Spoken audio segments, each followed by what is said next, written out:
make some great movies. Finally, something we can agree on. Tom Cruise, probably the last actual true Big time movie the, star. the last true movie star. I don't think Yep. there will be another movie star. I think things have degraded too much I in have the to. American That culture. reminds me, man. I haven't been able to find a good freaking movie to go see. Like, do they even make movies anymore? I Killers don't. of the Flower do. Moon. That one I was want to pretty see. good. What It one was was that? long. The Leo Killers of the Scorsese. DiCaprio. Flower. Scorsese. Yeah. Killers of the Flower Yeah, Moon. that was Leo DiCaprio. I wanted to see that. I do want to see that. You saw it? Yeah. It was Yeah, good.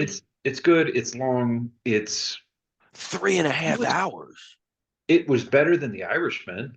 Yeah. Was it? Like, it wasn't quite that big of a snooze fest, but I like it's The definitely Irishman. not. It should have been it should have been trimmed down 40 minutes.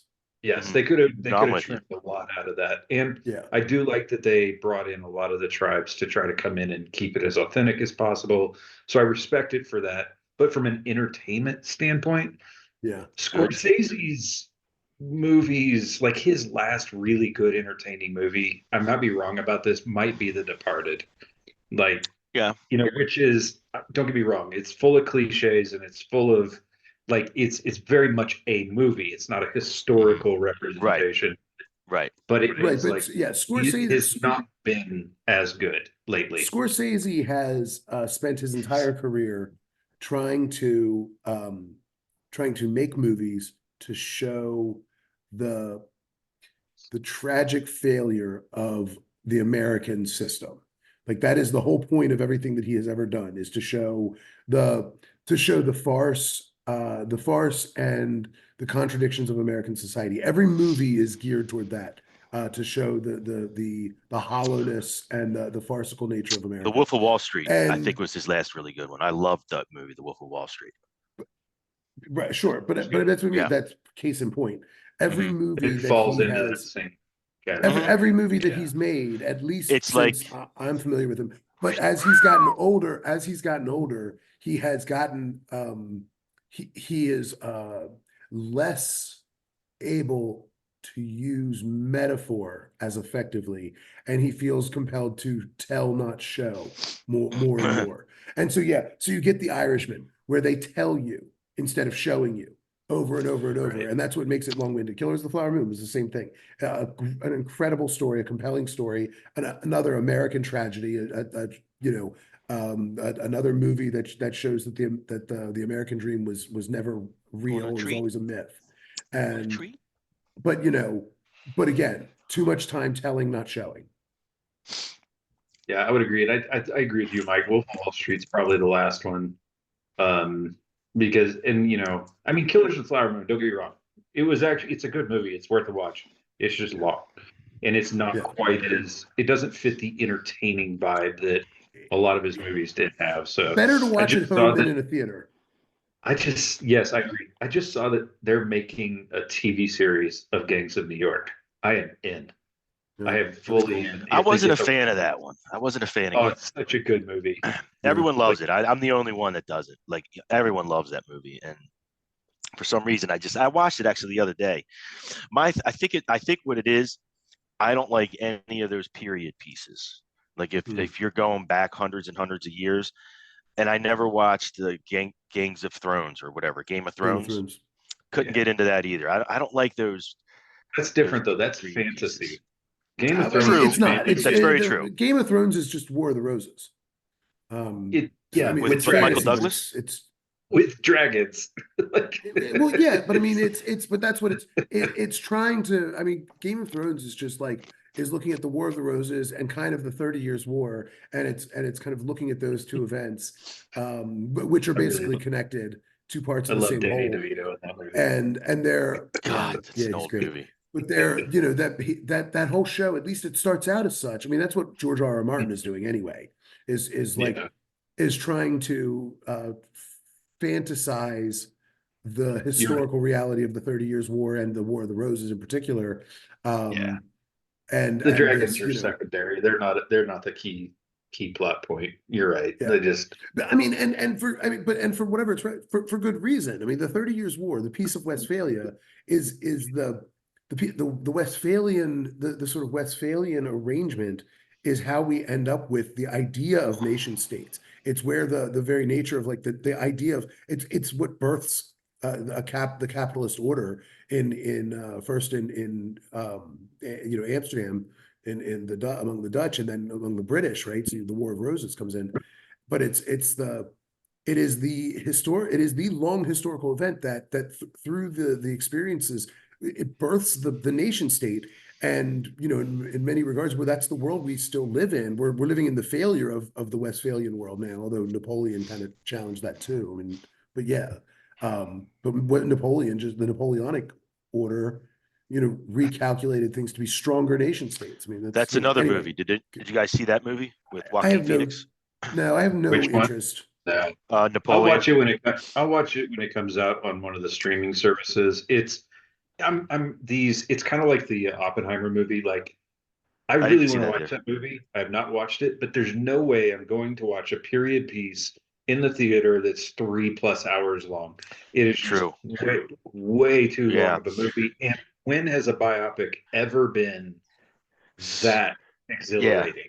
I loved Leo DiCaprio when he played Howard Hughes. I liked that movie. It was a long movie. Sure. I was The super Aviator, entertained yeah. by that movie for some It reason. was Not good. many people like it.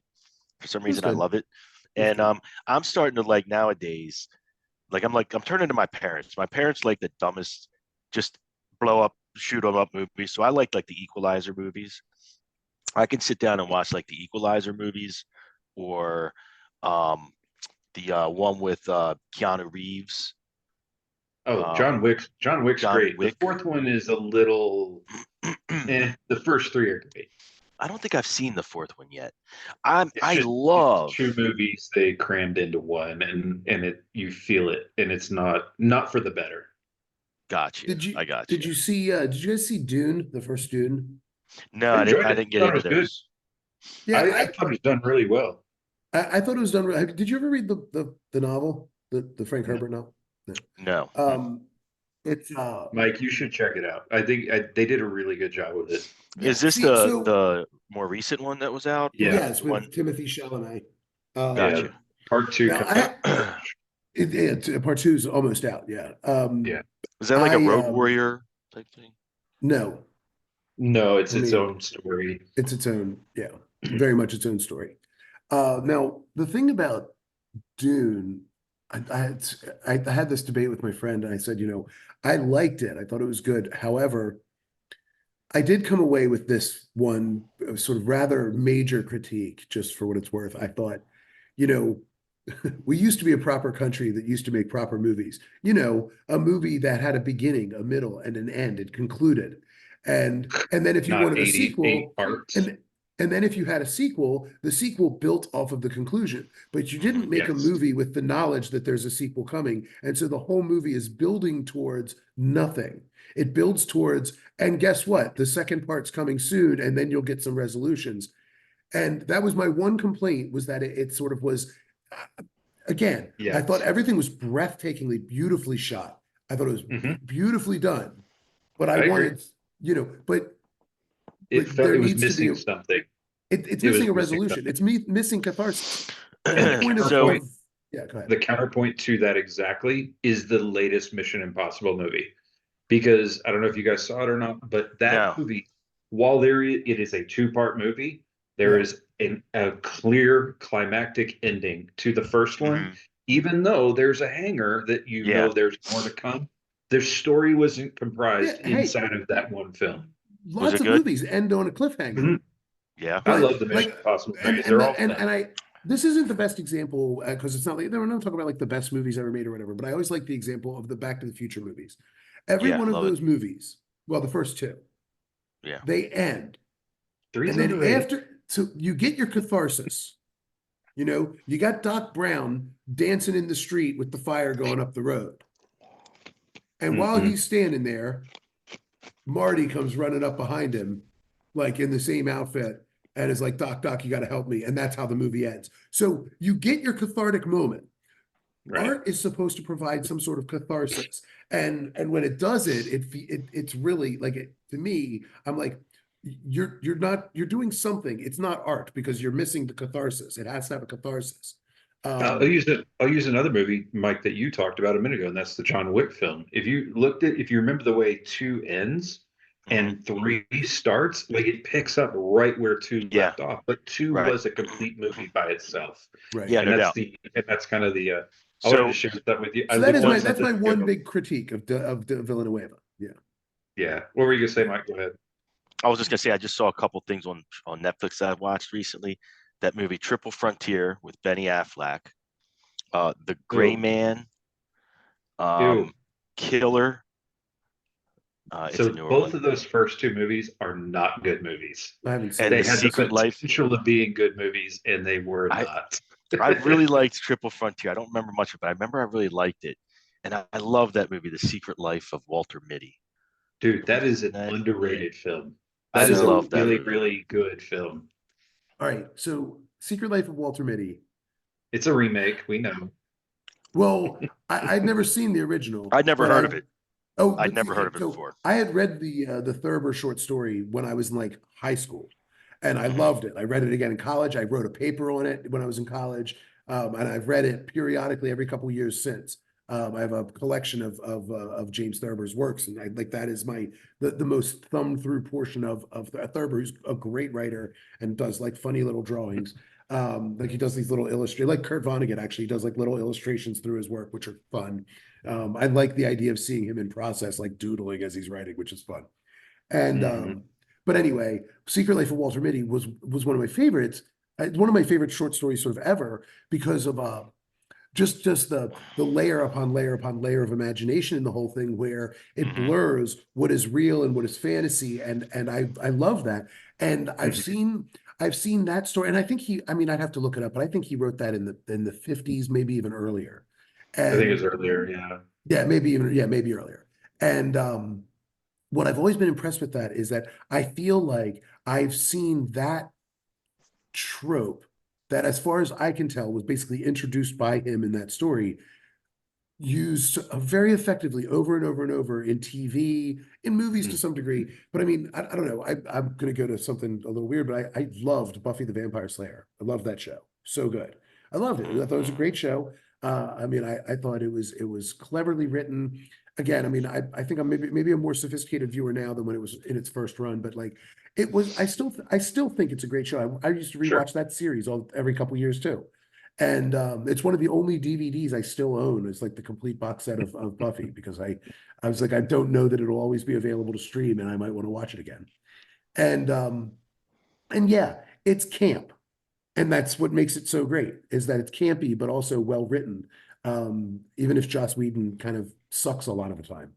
Anyway, they are one of the most they use that idea of like sort of blurring the fantasy and reality in one of the darkest ways I've ever seen and most effective. Where, I mean, for whatever it's worth, Buffy the Vampire Slayer, I'm sure through pop culture the premise, right? Like she's this chosen vampire slayer that every generation has one, blah blah blah blah blah.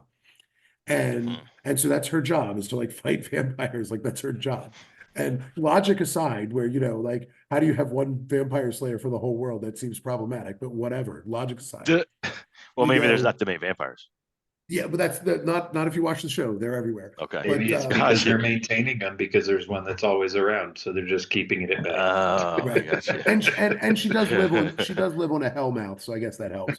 Anyway, but this one episode where essentially she was fighting, 'cause she ultimately didn't only fight vampires, she fought demons and all this other stuff. But she fought some monster that I can't remember how they had what they had done exactly. I don't remember it might have been a djinn. I can't even remember. But she was essentially the whole episode was essentially her not living in Sunnydale as a vampire slayer, but her like basically completely conscious in a psych ward, dealing with doctors, trying to explain her predicament, trying to explain stuff. But like people who had died in her life were like showing up at the psych ward as visitors, and like not, she couldn't see them, but like she would know that they were there, or they would say they were there, all these different things.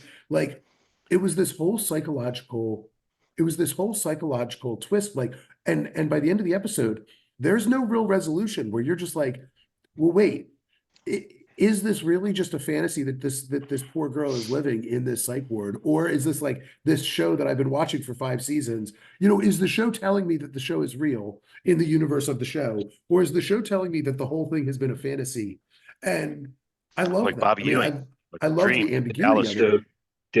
did the top fall over or not in Inception? That's what we're asking right now. Yeah, well, No, that's it what did not. yes, exactly, It exactly, did not fall over. exactly. So, I think actually it did fall over. But getting back to Walter Mitty, have you seen the yeah, movie, yes, Brian? Okay. yes, yeah. Okay. I love it. I I didn't love it. even know it existed, and then I saw it. And I was like, oh, I gotta watch. So I agree with you. It's an underrated movie, but again, I have it happens to be a story that I have a deep kind of Sure. emotional connection to. So I found it a bit disappointing, as I would have probably found any adaptation to be disappointing, because it could Sure. never do it justice to what This I is why I created just in my don't read. mind. But You Yeah, just don't right. read, but and it's not a problem. I did, I did think in the grand scheme of things, I thought they did a really nice job trying to sort of modernize the story Yeah. and It's sweet. It's a very Yeah. sweet story. I just love grapple Stiller. with the complexity of Stiller's the of course. best. Stiller is good. And grapple He's with the such a good complexity of what they're trying to deal everyman. with. Yeah, he's like Mr. Everyman. That's just A little he's a awkward. person that a lot of people can relate to, I think, more than anything. And then he goes and breaks out of his shell, right? For lack He's of a a better way. So he's a tryhard who happens to also be a sad sack. He's yeah. just hysterical. I find him just a very funny I mean, comedian. And but yeah, but even his like, comedy he's a tryhard that happens to be a mhm. sad sack. Yes. Yep. Yeah, that's And where it's really his hard to best do both of those is. things, because a sad sack is very rarely a tryhard. Doesn't work, like the trope doesn't usually, doesn't overlap. But in his Unless it's White he's Goodman. one of the only people that does, huh? Would you Unless say? it's White Goodman. Unless it's White Goodman. Well, but he is a He's tryhard that's a sad he's sack. still a try-hard sad sack though, I mean, because he he's is the a fat sad guy. sack. Right, he's a sad sack, and by the end of the movie, he's back to being a sad sack, and so like his true nature is revealed. I mean, but anyway. So I'm going to get back to one thing a statement you made. Welcome to One thing I want USVN, our movie podcast. um, two things. I just Googled real quick. I'm like, who are the blockbuster movie stars? Just because I wanted to see who shows up, right? Sure. Mm-hmm. This thing I found amusing. If you guys look at the thing I just dropped in the chat. So there's something wrong with this picture. There's a couple of things wrong with this picture, and it just made me laugh. So it's like, first of all, if you look at that, Wow. that's Yes, not Andy Serkis, and that is What? not Angelina Jolie. Jolie's had work done. Yeah, so is Andy. He's doing blackface clearly. So I don't know. But no, I'll be honest. I did have a name. I don't know. I'm gonna go out and say this, that I can't say definitively that that's not Andy Serkis, because that man is amazing. I can't. That man because that's Don Cheadle. Because I know who Don Cheadle is. But Andy Serkis can transform himself into anyone, so I don't put it past I don't him. even know who that is. He played Andy Gollum Serkis, in the he's Lord of the Smeagol. Rings. Oh, Yes. I got you. Yeah. Smeagol. But I do have one name that I would throw out. When you talk about who the last movie stars, two names actually, because I want to hear the qualification of what you mean by true movie star, true blockbuster movie star. So first, qualify it with what you mean by that. Well, and I think there are only two, by the way. Well, I don't think well, here's why I don't think DiCaprio is one, because I think DiCaprio is more of an auteur, or tries to be anyway. Okay, that's fine. That removes one of my two. So yeah. It's I mean, I don't know. This is one of those, like, it's like pornography, when you see it. I got another one too. Three. Tom Cruise. It's that the something about their own charisma is what draws you to the movie, regardless of the role, regardless of the script, regardless of the director, regardless of anything else. Their charisma draws you in, and it's their ability on screen to magnetically draw you into that role. Not just draw you to the theater, but draw you to the role. So I think that would be my number one qualification. Sure. And then the fact that they are seemingly capable of sort of, I mean, that's really, it's variations of that same thing. Sure. That's fine. Can make you want to see a movie that you never in a million years would think would be appealing to you. That's the movie star. Mike, who's your other one? Because I have one. I said DiCaprio. I had him. I have three. So I have DiCaprio, I have Cruz, and I have Pitt. I like a lot of Brad Pitt films. I don't know that I would But put not him in because that I think, category. but I don't think I don't like him. I don't think he's a great actor or nothing. I just think I think you are like mistaken, sorely like mistaken. I think that he had like the right kind of charisma and the look to become a huge star. Now he plays the same basic role every single time, I think. Well, late in And his career, of course he does. But you go back to like 12 Monkeys and Fight Club and some of these older Fight roles that Club, he did. Fight Club's one of my favorites, no I question. mean, A Um, River Runs Through It was fantastic. Like, yeah, it I was a love it. great film. Like, there's been a I lot, he's had a lot of diversity in his characters early on. And you're right. Lately, it's safer. But I think that's true about most actors. I mean, look at what Tom Cruise is doing. He's making the same movie, he's just got a different label on it. Every single movie, whether it's sure, Live, Die, Repeat, whatever the actual title of that yes, movie is, or Mission Impossible, all really entertaining films. But he's still Tom Cruise 100% of the time, and there's no depth to yes, that character.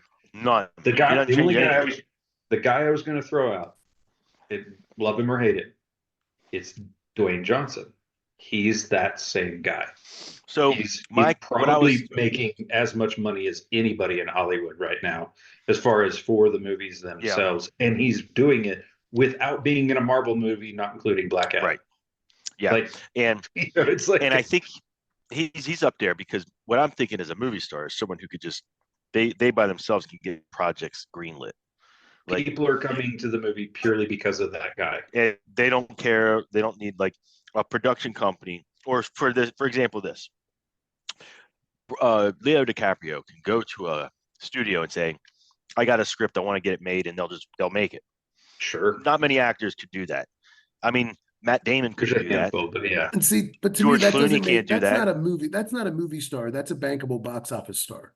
Well, And that's that's different. And that's that's what my different. opinion of a movie star Like, is. he's bankable. He's earned the right to think that okay, he's bankable. Tom Hanks was a bankable box office Correct. star, is a He bankable had box that. office star. He He's had not a that. movie star. Eh, He's not a movie star. I mean, He's not a, and I guess I'm taking a classic kind of view on this where he's not a blockbuster star. I Um, don't know, man. I think maybe The Rock is the closest, but I don't think he is either. But we'll I mean, see. people definitely go to see his movies for him without a question. Tom Hanks, like you go to see People watch just like Hallmark Adam movies like Sandler. People crazy. go to That see doesn't mean Adam anything. Sandler movies because of Adam Sandler, right? Adam He Sandler is a movies are trash. massive movie star too. But what I would say to your point, like Tom Hanks is just Brad Pitt. That's all he is. His best stuff was early in his career. His newer stuff is all the same, and it's really not very good. Yeah, Yeah. you're right about that. His newer stuff is all the exact same. I Yeah. mean, All the exact same. I would say the Rock's been on a bit of a But downward turn for the past, 5 movies or so. I mean, Jungle But I would Book argue some of and that is his movies are not your movies or I mine like for the that matter. no, But but they he haven't made is. it. But they've tanked. I mean, Black Adam tanked. Jumanji was good. I Uh, thought Jumanji was good. Jumanji was mediocre. It's a kids movie, kind of Yeah, eventually. it's good for kids. And Yeah, I but it actually think didn't. Jumanji Yeah, was better than other people do. Moana was terrible. I didn't like it. I know people like that. I don't even Black think I Adam, saw it. though, I think the problem with Black Adam partly though, and I mean I didn't see it and I have no interest in seeing it, is Me there's either. a lot of fatigue now Yeah, on Marvel and sure. DC and the they're overwhelming all amount bombing. of, But you know, if Tom Cruise had done Black Adam, obviously, That or would have been similar. hysterical. Okay, that would have been racist. That you would know have been the funny. point. I would have liked to see him do like Robert Downey Jr. did in that The movie where he actually yeah, plays like a black person. That would have been awesome. the point that I'm making is that if he had done a parallel film, I suspect it would have done great. But He did. also, It's called Jack Reacher. Jack Reacher's not a 5'4" guy that is Yeah. not really that runs all the time. Like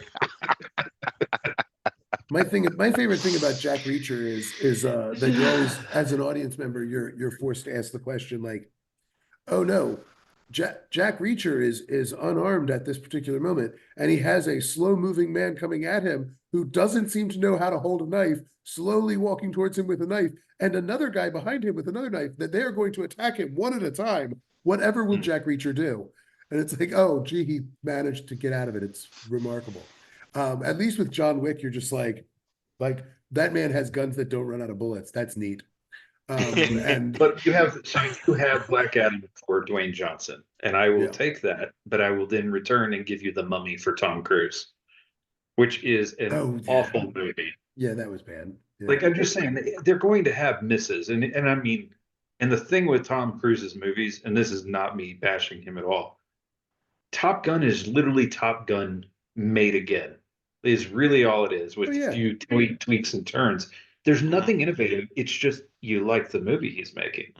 So if you're in that vein and you like the movie he's making, he's like Dwayne Johnson is going to be the same guy. Yeah, that's true about a lot of people, but I don't think there's that many people with that kind of appeal. I don't think Brad Pitt fits into that category. I don't think people go to the movies to see Brad Pitt.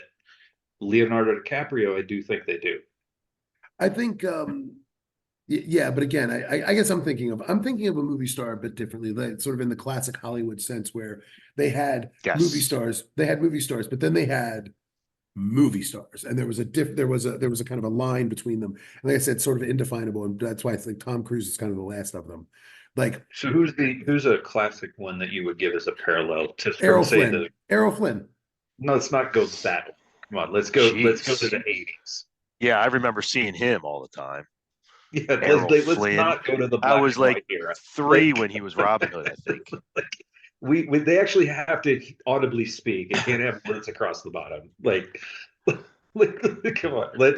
Who is a classic movie star from just the 80s or 90s? Swayze. I got it. Swayze. No. What? No. Come on. He's a ballerina. What? Point Break and Roadhouse. What else? Oh, well, they were great. Red Dawn, Both Dirty great Dancing, movies, Ghost. Stop it. He was cut from that old mold where you could kind of do whatever. I mean, no, I'm not saying. I mean, he's just the first guy I'm thinking of off the top of my head. So basically, you don't have to have any acting ability whatsoever. You just have to lift someone in. What about The Outsiders? That was great. I did see that at the movie. Outsiders was good. But I'm like, I understand your point. Mel Gibson fit that category before he got canceled. Mel Gibson. Right? Yeah, Mel Gibson's a good. He's actually had better movies lately. He's actually doing. That's some pretty good stuff. Yeah, I don't know how he got uncanceled when he did. So I mean, good for him. Because cancellation isn't real. That's because he was also normal people. Victim. He was a victim because he's an alcoholic. And that's when he was recorded, when he was having an alcoholic outburst. So yeah, I know they started to have. Tends to make you really anti-Semitic and racist. That's okay. Okay. Anyway. Yeah. You want to look into Mel Gibson's dad, because he believes all the same stuff. Into whose dad? Mel Gibson's dad. Oh. Do you know Mel Gibson's dad? I have seen him in pictures, but I don't think, and I've heard some story about him. I think you may have told me this story about him. He is a lunatic. He was a lunatic. Yeah, you told me this. You did tell me this. He's a wild, like uber, crazy, far right crank, like the Jews are controlling the world lunatic. And Mel Gibson has a lot of that same stuff. Sort of a hardcore, like a kind of traditional Catholic, but like in a misinterpreted kind of way that is not that the church is like, no, that's not us. That wants the return to, like, one of those guys that will only go to the Latin Mass and thinks everything that's happened since Vatican II is of the devil. That kind of dude. Psycho stuff. Gotcha. Like really, I'm gonna go back to the movie star in your criteria though, and it's this guy that is making movies and people go just to watch him, and they continue to go to watch him, and somehow all his movies are successful, and he's a terrible actor, and that's Vin Diesel. Oh God, yeah, you're right about that. I mean, it's literally like every Fast and Furious movie, all the Riddick movies, all the the Triple X movies, like People went and Yeah. saw all of those films, and he's the Yeah. same guy But in he's an every action single. star. He's an action star. Oh my gosh, he's not Jean-Claude Van Schwarzenegger, Damme. Van Damme, Seagal, they were all wildly popular in their moments, but as action stars. There is a different category. Those are not But what would you classify Tom Cruise as right now? well, because those movies though aren't blockbusters they're not intended to be like the blockbuster in the same way that Tom Cruise is. I'm That pretty sure the Fast series So is. let me he's give a you. blockbuster's blockbuster. That's what You he want to is. know? I don't know. You don't want to know who I think is the classic. You were asking 80s, 70s movie star classic. Sure. Gene Don't say Hackman. murder. Gene Hackman. Hackman's just a good actor. He's Great. a great actor. Yeah. And Yeah, leading he's a man great actor. too. And he played a great Um, leading man. How about Samuel L. Jackson, buddy? I love him. But he's in everything. Like he got He's in diluted. everything. Yes. At some point you were like, just okay, he's showing up again. But that's not new. Like he's been in everything since the beginning of time when he started acting. He's Like got to he be the took richest every actor. role thrown his way. He's got to be the richest actor out there. I mean, he's Works certainly more not than hurting. anybody. He My works favorite- more than anyone on earth. My favorite story of his is when they got him for Snakes on a Plane. And they're like, yeah, it's just a working title. We're going to figure it out. And he goes, no. The whole reason I Right. signed on is because of that title. And I'm Sure. like, Yeah, I do remember that. I love him. If even I'm not more. if I'm not mistaken, he was broke until he was like 48, right? Or something. Maybe. And then Maybe he got his sounds- break in Goodfellas, I think was his first one. Goodfellas. He played the getaway driver, remember? Got clipped. Yeah. by Smokes Edwards. Or by Stax way Edwards, of played Stax Edwards. by way of transition, I'm going to say, you ever pick your feet at Poughkeepsie? What's that? You ever pick your feet in Poughkeepsie? No. Is that a thing? Picking feet in Poughkeepsie? He's What is- referencing the actor that you laid What is out that there. from? Oh, I don't know. I'm not Popeye. versed, I guess. Good old That was Popeye. Popeye Popeye Doyle. Popeye Doyle. That's right. The French Connection, probably Yep. still the best chase scene of any movie up until maybe ever. The Bourne, there was that chase scene in the Bourne, one of the Bourne Bullet. movies that Bullet might have has a really actually good been one. better. Yeah, Bullet has a good one, but the chase scene in And- French Connection probably the best ever. And also one that is very good is Ronin. Ronin has a very, very good one in there. Yeah, the chase scene in French Connection though is, I mean, I can't even imagine what it costs. I mean, I've often made the argument erroneously, but nonetheless, that the chase scene in the Blues Brothers is one of the best ever as well, just because of the pure absurdity of it all. I was just gonna say it was so realistic. It was kind of like Fast and Furious. like 400 cops, like all sort of crash into each other at Dealey Plaza and after Yeah. two guys in a cop car from cop auction. I mean, it's pretty great. The Italian Job had some fun chase scenes too. Yes, the Italian They did. did too. Yeah. They did. But French Connection was the answer to that question for a long time. Yeah. Anyway. Yep. All And right. it's a good movie. So That's a good movie. Yeah, it is. I have it actually. Um, Really is good. Anyway. All right. And if we were in UK, we'd have French Connection UK and we could say fuck. Anyway, sorry, that's whatever. All right. What So the hell? gentlemen, welcome to our last regular season. I'm not sure, maybe last episode of the Unbalanced Sports Views Network. Certainly the last one with all three of us, at least for a little while. It's no, we got one more next Oh, week. do we have one more? All right. Yeah. We're We get to gonna finish the talk- season. We're going to talk week 17 and look ahead to for some of us meaningless week 18, for others very Oh important week God. 18, Yep. and see what that means. And we'll start with well, I want to start. I'm not sure if I should start with some big news or if I should start with the games. I think I'll start with some big news. Got a couple of big news stories I want to open with real quick. Do it. So after the Ravens absolutely owned Wow. the Dolphins' asses, Apparently, I guess Tyreek Hill was so depressed He that burnt his own house that down. he burnt his house Stop down, it. or asked his kid to, or asked some little kid to. I'm not sure. No, yeah. So I'm actually all jokes aside, glad everybody's okay in there. They said the cause of the fire was a child playing with a lighter. So I just assumed Tyreek was That was like, a here. Maybe he was Um, just still on fire from the game. That's how they got burned, right? Like, yeah, there you go. There you go. he was lighting his Still, jersey on fire. he was still burned up. Well, he came home and she was wearing a Lamar jersey, and so uh, oh, abusive spouse. Is that what we're called? I yeah. didn't even see any football, so I'm just now seeing the score. 56 to What? 19. Are you I've been serious? traveling. Yeah, Hold I on. knew they What? won, but I didn't see the actual score. Wow. Oh, Oh no, like, it was and it was not. it was 14-13, and Carla says to me, uh, how we knew it was going to be a close one. I said, yeah. I said, I feel pretty good, but yeah, it looks close. And the next thing I know, it's 56 to Mhm. 19. And I was like, yeah, Wow. yeah, it was No, and just, I it mean, was, you guys are like, so you remember we watched the San Francisco game the week before, and we talked about this previously in the season. Oh There's my just some of those God. games where you just know you're in control of.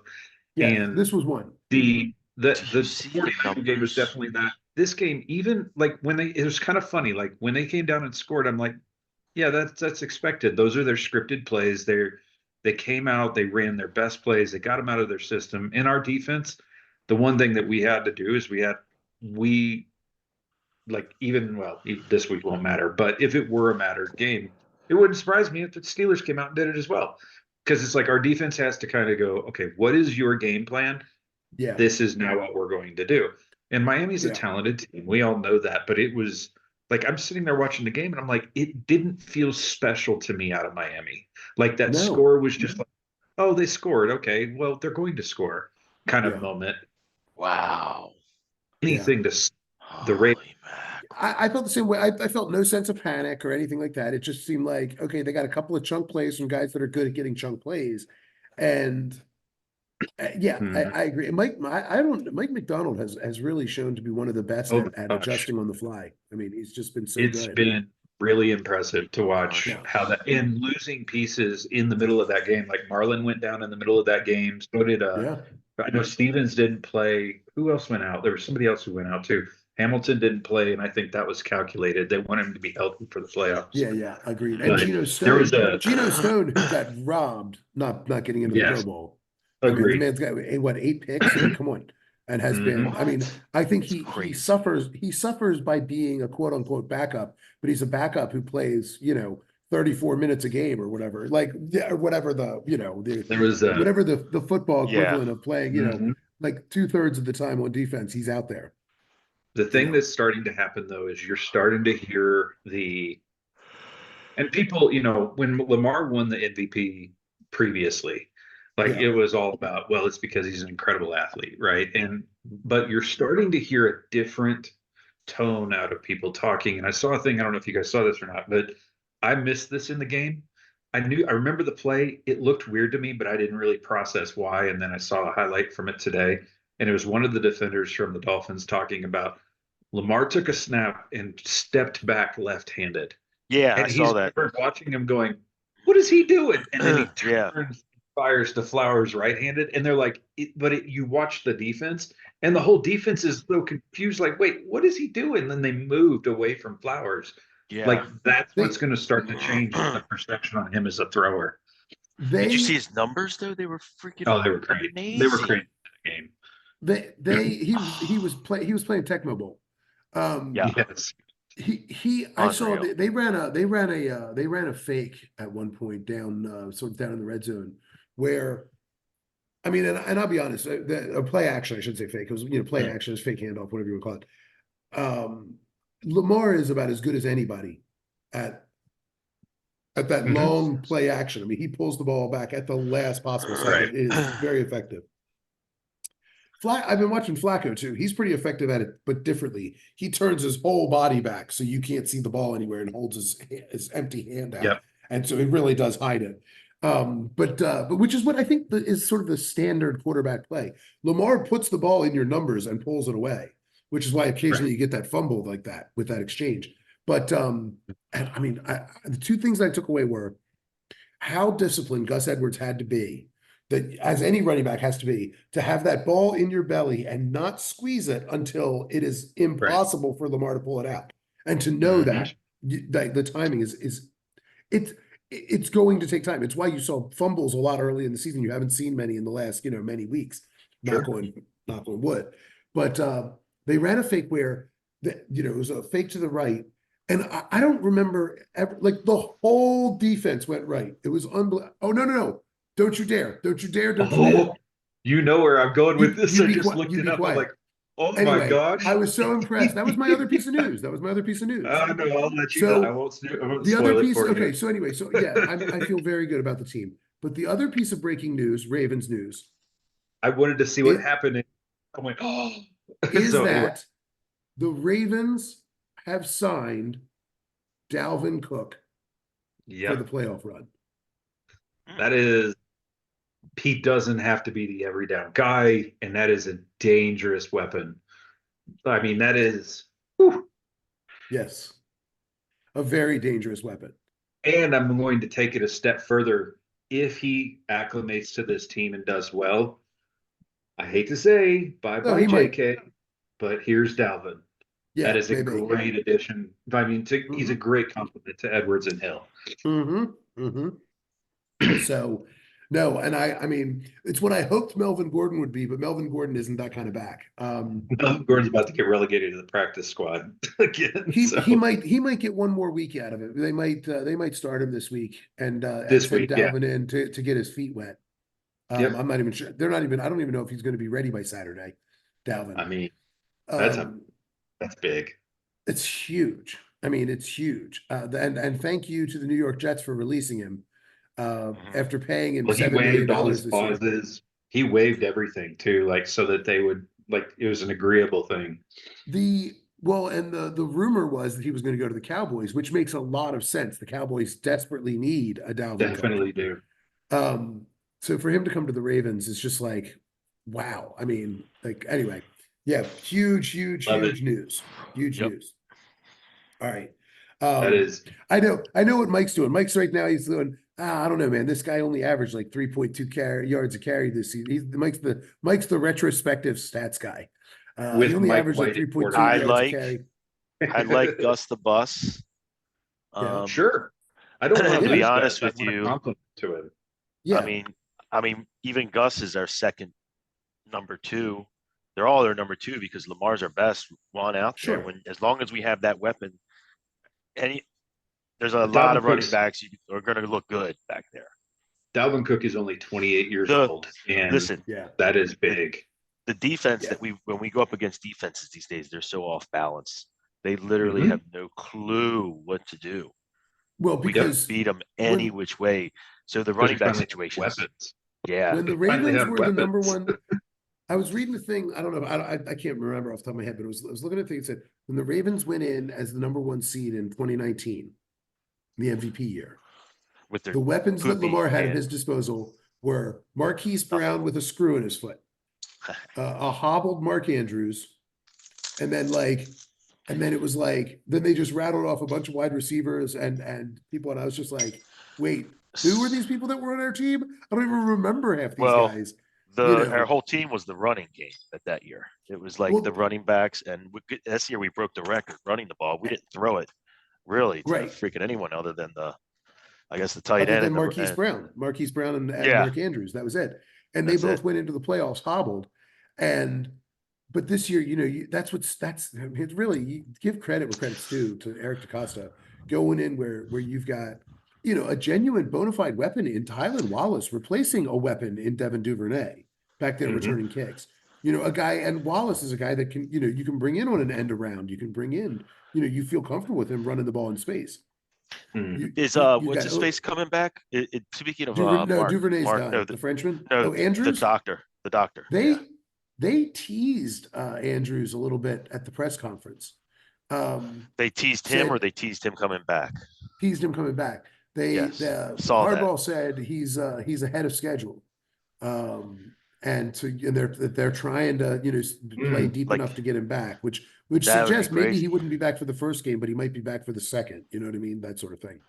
Might be back for the AFC Championship. I don't know that I'd want him to come back for the Super Bowl. I'd want him to get a game. If I you mean, were to get that far, if we just had to to get his take him feet to wet, the just to Super get. Bowl, Well, sure, you know, but to not to mess up. I mean, likely it's not like likely sure. is struggling. You know what I mean? Like that's. No, he's doing great. I mean, he's not Honestly, Andrews, but I think in some ways, having Andrews gone, like I don't want Andrews gone. Don't get me wrong. Like I'm not getting to that. In some ways, it's made our offense more dynamic Yep. yeah, because likely isn't as much of a blocker as Andrews. And so right. he's out in the pass. We're going back to the run and shoot conversation a little bit where Yeah, these weapons are all out in space and it's like, who do we cover? And we sure, still have to cover Lamar. And it's putting, like you said, Mike, the defense is completely off balance because of sure, that. And where Andrews is more of the traditional tight end with great hands and a hell of a receiver, no question. He's a stud, and I sure. don't want him. But I think when he comes back, he's going to be different.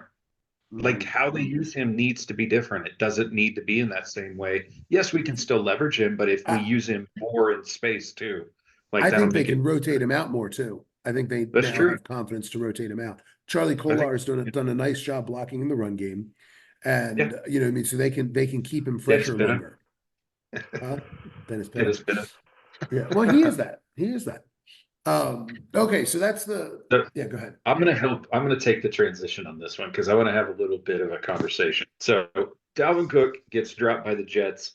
He waves his claws. The Jets agree. They do the right thing because they're an upright or upstanding organization. Fast forward to Denver, who asked Russell Wilson to waive his injury clause so that they can cut him basically and not lose their ass in the market. Like Right, it's really a bad look for the Broncos. Like, very and I don't bad. really care about the game so much. I just want like that game is a trash game. I don't need to talk about it, but I don't think Russell Wilson's any good. I just feel like from a player, team, all of that, it is a bad look for It's the a bad look. Broncos. It is going to make it is going to introduce challenges to them recruiting a Mm-hmm. star quarterback. That's for sure. Um, you know, Yeah. because they I recruited mean, a star quarterback in I Russell don't think Wilson. Peyton's wanted him from the beginning. No, So no, I don't think so either. Um, when did Peyton come aboard here? this Beginning of year, the year. That was this year. yeah, Yeah. and Wilson came in last year and was terrible, and this year he was. I mean, he was He was fine. good this year. No, Not He's he been was not good. look, he's been you He can a call me the was service. stat fine. guy. Look, He here was comes the stat serviceable. guy. Here comes the Go stat ahead. guy. But Is stats this a don't Stats tell aren't the whole that story. great. But that's fine. 20? That's fine. Listen, 26 touchdowns, 8 picks, over 3,000 yards. That's not that's not bad at all. That's when pretty. you're when I you're think that's playing pretty good. soft defense, when you're playing soft defenses trying to come from behind late in the game, Yes. you can rack up some yards and you can throw a few touchdowns. Mm-hmm. You also have an excellent receiver in Cortland Sutton. You do have a guy that you can throw one-on-one balls to, and he comes down with a lot of them, and that helps. Um, Russell Wilson has been a game manager, and I don't. There are quarterbacks who are game managers who are excellent.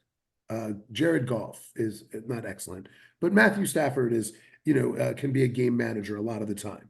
But in that, they have a game plan and he executes it to manage it. You know what I mean? But he can also make a game-changing throw here and there. That's not often asked of him. But, in I've the looked final at 2 minutes of the Stafford as a game, gunslinger, in the man. final 2 minutes of the game, I don't see him as gunslinger, not anymore. Not But in the anymore. final But 2 minutes from of the Detroit, game, yes. he can be that. There is my point is that Russell Wilson is a game manager in that he does not seem to have special plays left in him. That does not seem to be No, like I just agree doesn't with you. seem. And I think he's a weirdo who people don't like. And I mean, whether that matters or not, I think his teammates find him off-putting. I think Right. I think like the weird off-putting guy, it's one thing when you're the face of the franchise for Seattle for all those years and guys are coming in and you're already established as the face of the franchise. Then they come in and they're like, okay, yeah, this guy's weird, but he's the phrase, you accommodate to that. When the guy is coming into your Mm-hmm. team, you're like, I don't want to play with this weirdo. Like he's off-putting. And I'm not saying guys tank or anything else, but I just think he doesn't inspire anybody on Right. that team. He's not a leader in any way on that team in the way that he was in Seattle to some degree, at least at some point. Mhm. Mhm. And Early on, again, yeah. yeah, early on. And I mean, and again, no question. Like he didn't all of a sudden just become a fucking freaky, weird guy. He's been that. But like, He's As a you know, player 35 you now. goes, but like but as a you can player wave that goes, stuff away as eccentricity when you know a person for a long time. You know what I I would mean? say, but the comparison I would give is like, and bear with me on this because it's current events make this a really weird comparison, but he's in a way he's like Joe Flacco. In before Joe Flacco returned this year to the Browns, like he kind of is this guy that became a manager of a game, didn't do anything special, like you didn't think he had anything left in the tank. Yeah. And it was like, and now it's like if you take away Cortland Sutton, which last week showed, Yeah. Wilson has nothing left. It doesn't, and maybe it's a play calling thing. Who knows? Their offensive line is still trash. It has been for the last Yeah. couple of years. Sure. So it's Sure. not all on him. But at the same time, I agree with your point, and that is he's not motivating or rallying the team around him, regardless of how eccentric he is. Cam Newton was Right. eccentric. We all know that. But people Yeah. played for Cam Newton. You know what I Sure. mean? They're not playing for Russell. And that is, I just think they, like, I don't mind the business. I don't mind them going, hey, we're going to eat salary cap for 2 years, $80 Sure. million. Don't care about that. For them to ask him to waive his clause, though, that was kind of, that's the dirty part. So, Yes. No, that's I agree. That was the only part that I objected to was the hey, do you mind going out there for the next couple weeks and playing? And if you get hurt, we're not on the hook for your salary. Like that's messed up. Hmm. You know what I mean? Yeah. Like that's messed up. It would be messed up to ask a 25-year-old quarterback, let alone a 35-year-old. yeah, You know what I right. mean? Like he knows he's at the end. I mean, he's liable to get signed on as a backup. He'll probably end up as a backup to the Cowboys. Who, Um, Flacco Wilson. or Wilson? He's he's the kind of guy that they like to sign. Past his prime, doesn't have anything left in the He's not going to tank, sign with but anyone a unless big he's going to name. be a starter. No, I disagree. I think he realizes. I think if the market doesn't open up for him, he will. And I I don't mean, know. he's made a ton of Maybe money. he'll, Honestly, he's another fit for Atlanta. I was Like just he's going to say, another guy Atlanta's that maybe, yeah. he's another like those teams that are just a quarterback away, and he's had good throws in him. If you can, don't need him to scramble because he does not have those legs left anymore. And Nope. you're running a safe offense, right? Like because that's honestly that's why Flacco is doing so well right now. Is those big plays that he throws, they're coming because he's playing safe. Right. And so they're crunching down, and then all of a sudden it opens the field up more. And if you're not calling and scheming for the down the field throws as frequently and using them more sparsely, like he could be a game manager, which is ultimately what he is now. I mean, The this thing with year he had a much better year this year than last year.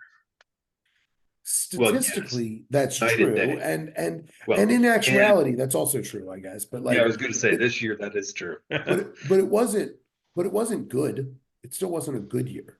Correct. I Um, agree. Again, like I don't care what his numbers say. I mean, I've seen him play. He's not had a good year. He's been fine. He's been He fine. was this year, he was on his way to having the exact same year he's had pretty much every other year of his entire career, except for one outlier year, two, um, where he kind of shot up a little bit in the touchdown passes. One year he threw 40 touchdown passes, right? But hold on. But But in if you look fairness, back, it's like yeah, 26 and 10, 26 and 9, 20 and 7. Then one year he had 21 and 11. Like right. it's I, him. He's just, I I think you're seeing, no, But there is because a look, difference yeah, because because he in was playing for the Seattle, he Legion of had Boom with the Legion of Boom defense behind him. yes, So yeah. they were giving the ball to Marshawn 35 times No, a game, I get yeah, that as a And team. I get so that. But it's the same reason from, Lamar doesn't. It's the same reason Lamar will likely not ever have 5,000 yards passing because that is not the scheme. That is not the plan.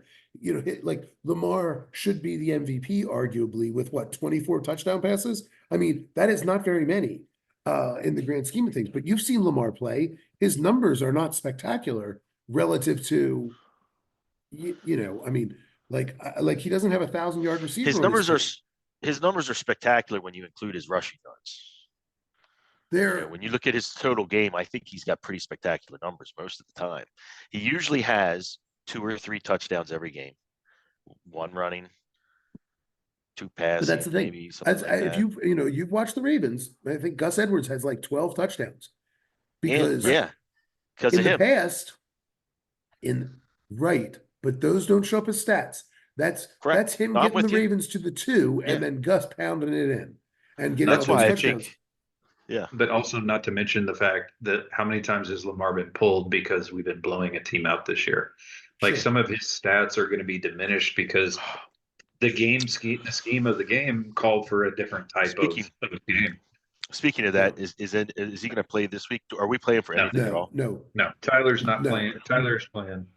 They're sitting Yeah, everybody. Tyler's playing. Josh is his backup, and Malik Cunningham's been taking reps at wide receiver. I'm interested in that too. I'm Funny. curious. I've heard we've got a few defensive players. I know like Hamilton won't play. There's going to be a lot of players that play. If they start Ronnie Stanley, they're crazy.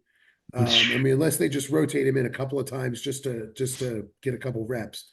Yeah, there's a bunch of guys that won't be playing. I'd be surprised if we see much of Marlon. I'm surprised if we see much of Roquan and Patrick. Patrick. I mean, I think we'll see him, but we're not going to see him the whole game. Those guys. I was happy to see him make the Pro Bowl because that was, I mean, it was deserved. like Roquan has really opened him up as a player to be more free. Him being the centerpiece of that defense, it's not the right fit for him. He's the addition, and I really hope we retain him and Matabike, but I don't know how we do it without restructuring. Yeah, it's a shame. It's really a shame they didn't get that 5th-year option when they had the chance, but I understand it. They were at that moment saying like we've got to make some we've got to make some choices about what we're doing. So anyway, yeah, I mean, I think Russell Wilson would be a good fit in Atlanta, and that's maybe the only place that I think it's a really good fit. Maybe Tennessee as well, but I don't think that's where there's no real opening there necessarily. I think Will Levis seems like maybe you can go to the Jets and back up Rodgers so that Rodgers and him can both hate on Sean Payton together. Yeah, there you go. Of course, then you're putting Wilson together. Speaking of the Jets, Aaron Rodgers, look, I'm not a shut up and dribble guy. I'm not. Right. I think I'm a use your platform kind of guy. But Aaron Rodgers, God bless him. That man certainly needs to learn how to think before he speaks occasionally. He is not good at that. What was he out What's there? his face? What's his face hammered him this week, man? About Kimmel. I mean, just it's because he makes reckless statements. Like why would he say that? Like without knowing something. So I don't know if you guys listened to it, but I did listen to it. Because I do listen to McAfee from time to time. I went listen to it. So you find out there's a lot of backstory between him and Kimmel. They do not like each other. This stems to COVID and the vaccine thing, and they've taken shots over time. Mm-hmm. And I do think, yes, Rodgers was being very reckless, but I think he was kind of saying it in jest as well. And Kimmel's like, you don't say things like that in jest is really kind of the point he was making. And that is a good, and he's not wrong. Yeah. I mean, like you don't accuse somebody of being a pedophile as a joke. Right. It's unbelievable. By the way, sorry, I hate to digress again, but like because the pedophile list is available again. I mean, the flight logs have been public for so long. I'm not sure why much of this is a surprise, but the flight logs and committing the acts aren't exactly the same thing. Well, committing the acts are we still don't. I mean, we just know what the accusations all are. Really, it's only been 2 main names so far. Yeah. Stephen Hawking, Bill Gates, Bill Clinton. You just said Stephen Hawking is pedophile. Thank you. And Alan Dershowitz. I'm about to. I think wasn't the Dershowitz? Dershowitz was the one though that wasn't he the one mislabeled? No, that's what okay.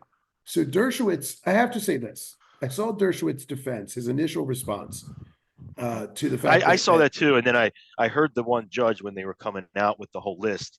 There was one name that he said had to be corrected. And I was like, maybe that's Dershowitz, and this is no, why. Dershowitz is on the list like 176 times. Right, but he's more than anyone else. Right, but his excuse girl, is pretty valid, right? I mean, from what he but said. So what were you going to say about his? No, his Dershowitz has been pretty credibly accused by multiple people, but that's but the main one that this is all coming out from dropped her lawsuit against him, saying she was mistaken about him. Correct. I think, except he's not. He's not. Well, is it? Do you have something against this guy, Brian? Many things. My favorite thing about Dershowitz is when Noam Chomsky absolutely and when Norm Finkelstein, both of them, absolutely owned him in debates. Noam Chomsky did it over the course of back and forth in the newspaper, and Dershowitz just comes off like such a mealy mouthed twit, and it's so obvious that he's owned. But his defense that he issued today was pretty funny because he came out and he said, what I want to know these women that are making these accusations, how many of them have condemned Hamas for the horrors of what they did? How many of these women have condemned Hamas? Now, I don't know what that has to do with it. Yeah, I don't know who I'm talking to. I'm talking to a ceiling fan in a door corner, but why does that's the point, Mike. That is exactly the point. It's like what does that have to do with this guy's a pedophile, and the pedophile under the accused pedophile's response is, have these women condemned Hamas? If they haven't condemned Hamas, we can't listen to their accusations until they condemn Hamas. I'm like, this is the most insane thing basically the argument is accusing me is anti-Semitism. It was the most insane thing I've heard. It was just like, whatever, dude. Like, I did think that he said that something about the reason. I'm getting something. What do you worry about? You can hear me, can't you? I'm like the voice of heaven coming down, speaking. The ghost of Christmas past. Disembodied voice, right? So I did hear him say, because he was in an interview with his excuse, and that was part of it. But I thought he said that the reason he was, I guess, identified was because he was his attorney. Yes, he was Epstein's attorney, mm-hmm. And he helped him get his deal when he helped him get the deal when he was convicted of child sex trafficking the first time. He's the one that helped him get the deal, so they got a slap on the wrist and a little bit of a little probation. Yeah, I get that, but he's not is he actually accused of anything? That's what I'm trying to get to. Oh yeah, okay. I got you. He's been accused. Yeah, yes. I do subscribe to the innocent until proven guilty comment though, and the fact that the only one that we've seen true tangible accusation come at him from a legal standpoint has dropped it. Mm-hmm. So until somebody else comes out and he gets convicted or brought up on charges, there's always going to be an aspect of question mark for me. That's right. If Mike in fact did order the January 6th board game today, the people that made did you order that for real? No, that's too bad. It was made by the True Anon podcast, and their podcast all began. I did see that though. That whole podcast began as an Epstein podcast, and they go into incredible detail. Well, let me ask you something about that real quick. Something I have a question about. Now, I bet you they covered it, so you might know this. It's egg-shaped. Is that the question? No, I think. Oh, Epstein's penis is egg-shaped. Sorry. Wonderful. I know you're probably interested in that. I'm not interested in that, but listen, it's a weird shape, by the way. It's a weird shape, by the way. It's a weird shape. I almost want to see it. Just I'm curious. So listen, they say they always call him a financier, right? But I have never heard of any of his clients or what he had nothing. Pretty good. He had lots of clients. For a college dropout, he did remarkably well for himself. So, Now, but and you know, who were Jelaine, they? Who were those clients? Well, the client Like list hasn't come out fully yet. no, not his dirty client. I mean, as a Oh, financier, like he had a hedge fund, right? yeah, Didn't but it he? was Wasn't he a hedge fund guy? so this is the whole thing, is that it seems that this is either a CIA or a Mossad That or CIA Mossad front. And yes, I that's mean, what I'm getting at. you know who Ghislaine Maxwell is, right? Just that she's doing 20 years and that she Do was the you one hooking up the girls with him. do you know who her family is? Do you know her father? I yeah, I read about remember it. But vaguely when I saw like the documentary, but I don't remember. Robert Maxwell was a triple agent. He worked for the CIA, Mossad, and MI6, and he essentially Oh, Get spied. Smart. He was a Get. That's He's Maxwell from he Get basically Smart. spied on the United States for Israel and spied on Britain for Israel, working as agents in working for both agencies. did you just say So get smart? yes, get smart. And he when he died, It's he Maxwell. I can't remember. Didn't he just like drown in the Atlantic and die? Isn't Yeah, that how he died yeah, rather mysteriously? yeah, Yeah. yeah. So It's all coming that's back to me now, knocking the rust off. so So his that I daughter, agree whose with whole you. job was to be a socialite, starts running So with it's yeah, so there's never been any acknowledgement of because if you run a hedge fund, you would have big corporations as clients and whatnot. You would have maybe. big names as clients. They would be in. They would have come out. It would be in the news. I His think his hedge fund would have gotten like something that has never ever been in the news. What happened to his hedge fund? Who's running it now? There I don't isn't think he one. had. I don't know what his. I don't know about that, It but I was a think his. facade.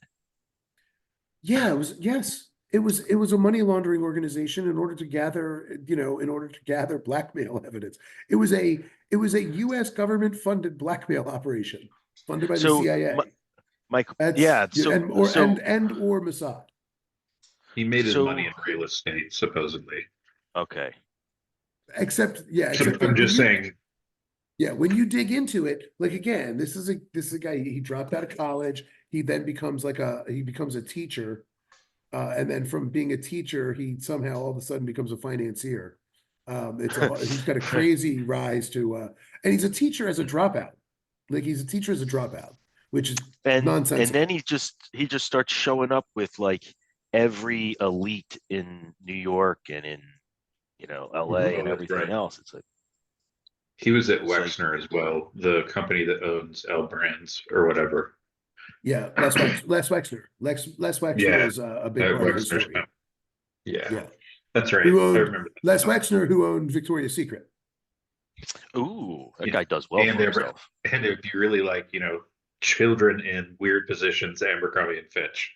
Yeah. Oh, It's you guys, I mean, really go back and you should listen to True Anon. Listen to the first few episodes, like the first couple series where they talk about, um, because they really get into the Epstein stuff. They were at the Ghislaine Maxwell trial. They were like there as reporters for this the might Maxwell be. trial. I think you may have sent that to me before their Yeah, podcast. probably. I think I listened to it, and that might be where I got this from. Listening to them. Brace Brace Belden's an interesting guy, the co-host. He's a leftist. He was like just like a leftist like Twitter guy. And then when when the Syria civil war broke out, he went and enlisted to fight with the Kurds as part of the Kurdish Liberation Army, and like just like went to go fight for a good cause, and then like he's just like he's just kind of a crazy, like cool kind of crazy guy. Um where he's like, oh, they're fighting, like they're fighting for their liberation. They're fighting for their, fighting to be free. I'm gonna go fight. I'm gonna go help them. And So like, do, so he so did. do, so just would they, to get us back to Aaron Rodgers in the NFL again, because we've now been on this scene for a little Yeah. while. Sorry. Congrats to Joe Flacco again. Like Yeah, they're the team in the AFC I want to see the least in the Yes. me playoffs. Agreed. too. Agreed. Me Agreed. They too. are, I think, the most dangerous team in the AFC that isn't the Baltimore Ravens. Mhm.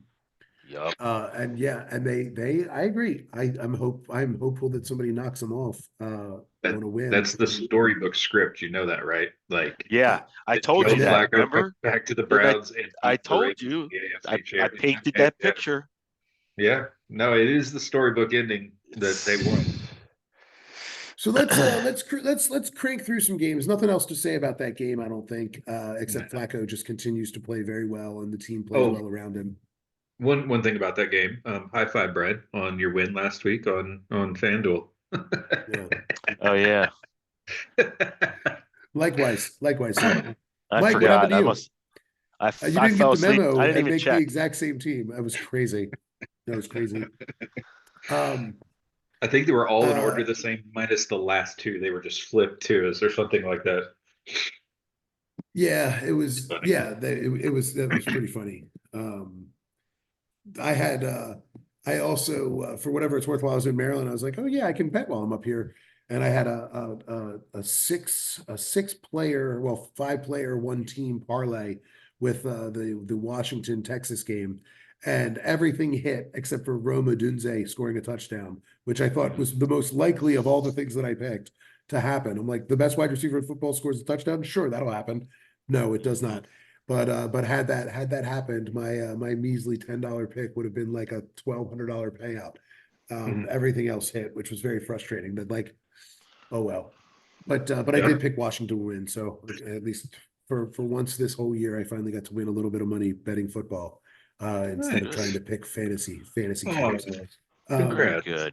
We're Yeah, proud of you. it was a heartbreaker though because it was I so was just close. I was surprised like, you didn't do the everyman's betting strategy. I mean, you had the opportunity. Why didn't you do it? Like, I'm It's not the actually, it's funny. everyman.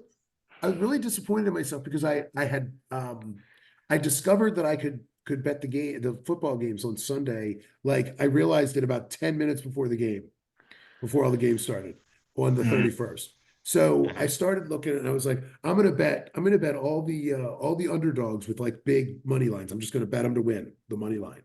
And I went through and I was like, all right, cool, I'm done. And then I went, wait, where was Arizona? And then the games had started, and it was like, oh man, I didn't get back to Arizona, and Arizona ended up being like the only one that won. But like hitting just that one would have paid for all of them. Mhm. Yeah. But I was looking at the money, and the money line wasn't great. So I think as I scrolled through, I just sort of didn't see it because it wasn't as good as an underdog line as I would have thought. Um, Mhm. but I got pretty excited at halftime when Washington, like, I was like, oh man, if Washington beats San Francisco, I'm making a lot of money here. But They anyway, didn't. Yeah. yeah, they did not. No, no, they did not. I didn't bet the Panthers because I'll bet all the underdogs, but I'm not betting the Panthers. I had no faith in them. Um, all the underdogs that might possibly conceivably have a chance to win. There was no chance Bryce Young was going to win anything. Right. Um, We know how you all feel. right, let's see. So let's crank through. Let's see. Cowboys Lions. That game was everything we expected it to be, except the refs decided that on Jimmy Johnson night the Cowboys have to win. Did you watch There's that a game, couple. Mike? No, Yeah. Oh wow. Yeah, I mean, I agree with you on the last I'm call, but looking the at it. last drive the Cowboys had where they got called for tripping was not a tripping call. And then if you remember, Campbell is also went for it on inside of field goal range on 4th down and 2, where earlier in the game that would have been a moot point. That Yeah, touchdown now wins the game, right? As opposed to losing it by a point. And he could have sure. gone for the extra point too. Like there's Yeah. a lot of variables there that the Lions have to take some culpability in. But yeah, I mean, and I've I don't heard all the know. analysis too. When I watched that They guy were walk trying to in, get tricky. But that's the thing. They were trying to trick the other team. And in doing so, they got too clever, and so the referee missed it, is what the everybody's trying to say. Mhm. yeah, I don't know, man. I have a hard time with that. I mean, I think the guy checks in, he goes in, he lines up correctly. And I think the bigger thing to me was Agreed. listening to the referee analyst on Fox going, well, take your pick. It's any one of these 3 penalties. It's either an illegal formation or it's a this or it's that. And then when you go back and you actually and I took his word for it. Then the next morning when I was looking at stuff, I'm like, no, none of that was true. He did everything right. And they're like, they are covering the refs already without even like looking at it. Like that was, Mhm. I'm like, whoever that ref analyst for Fox should no longer be that. Like that is Yeah. disqualifying because he looked at the replay and went, oh no, he's lined up wrong. And they didn't, I noticed they like didn't show it. They wouldn't show it. He just kept saying it. And I kept, Hmm. and while I was watching, I kept thinking, why aren't they showing it? Like I want to Mhm. see, I want to see it. I want to see it because they showed 68 going up to the refs to check in. You saw that. Yeah. And I mean, I agree with you. I was just sorry, painting the other side of it but I yeah, agree with no, you. but I guess to me, the thing is bad calls happen and that's part of the game. The tripping call, Sure. whatever, the bad calls happen. That's part of the game. Mhm. But that one wasn't a bad call. That was like that was like malfeasance. There is a difference because it's like if you're the ref and a guy walks up to you and says, "I'm eligible. I'm checking in as eligible." It is your responsibility as the ref to know who said it, who that guy is, and make the announcement. And it should not be incumbent Yes. on the team to then say, "Oh wait, they announced the wrong guy." Stand up, walk over to the ref I and don't say, know if "No, they're man, even it's listening. me." I don't think the team's even listening, right? No, they're Like, listening for like their maybe play call at someone, that but point. not the players. Right. Like, Mike, since you didn't see this, to kind of paint the picture, right? Because I'm on board with everything you said, Brian. I was just painting the opposite of what people are saying, like about Sure. what happened. But it's as egregious as Kadarius Toney lining up offsides. It's the Right. exact same problem. One was called, and the other one was called after it happened, saying he never checked in. And clearly he did. You can see it on the replay. He walks right up to the ref, and he's You like can see on the talking to the replay, ref. Jared Goff sends him to go check in. And then he Exactly. checks That's in. right. Yes. So And it's then that blatant.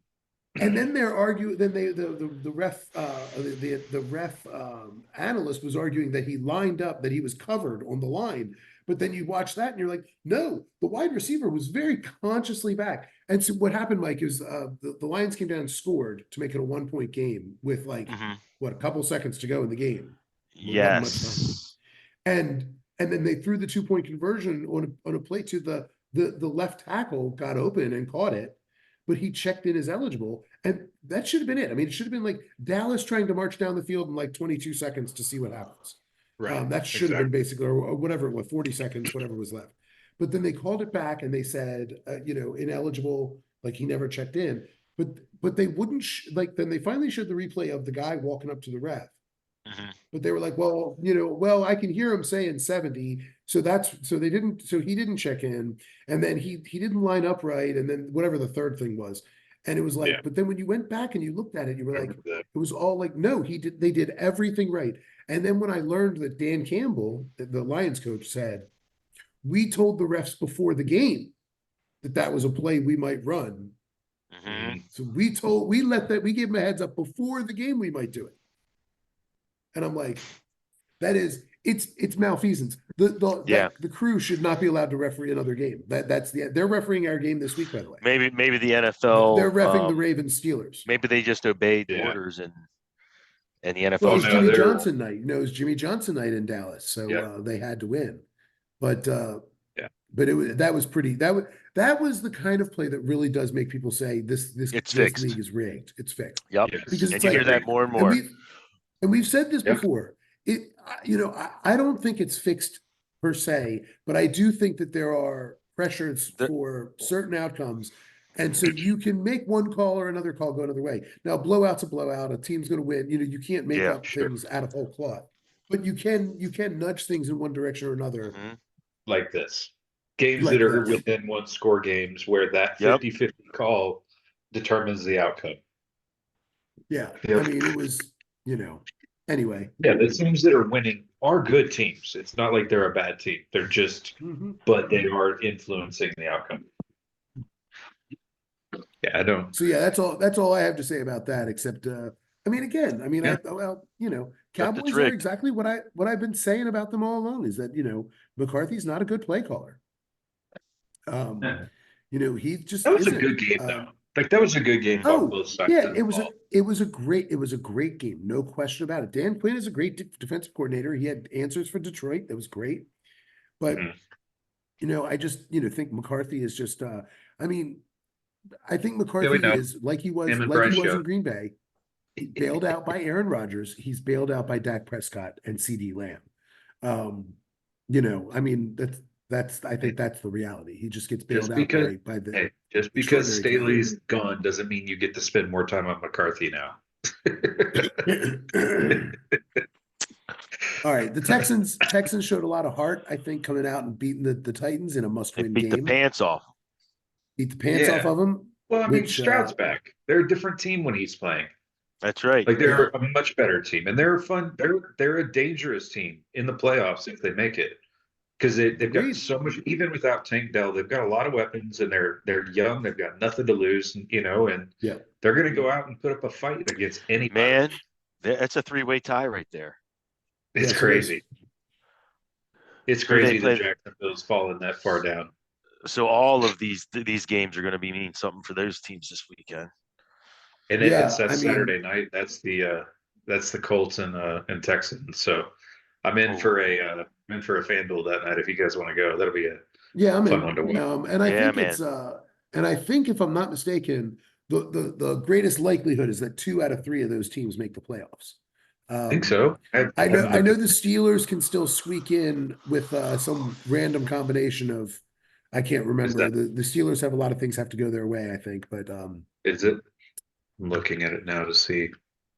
yeah, I think it's Yeah. Well, I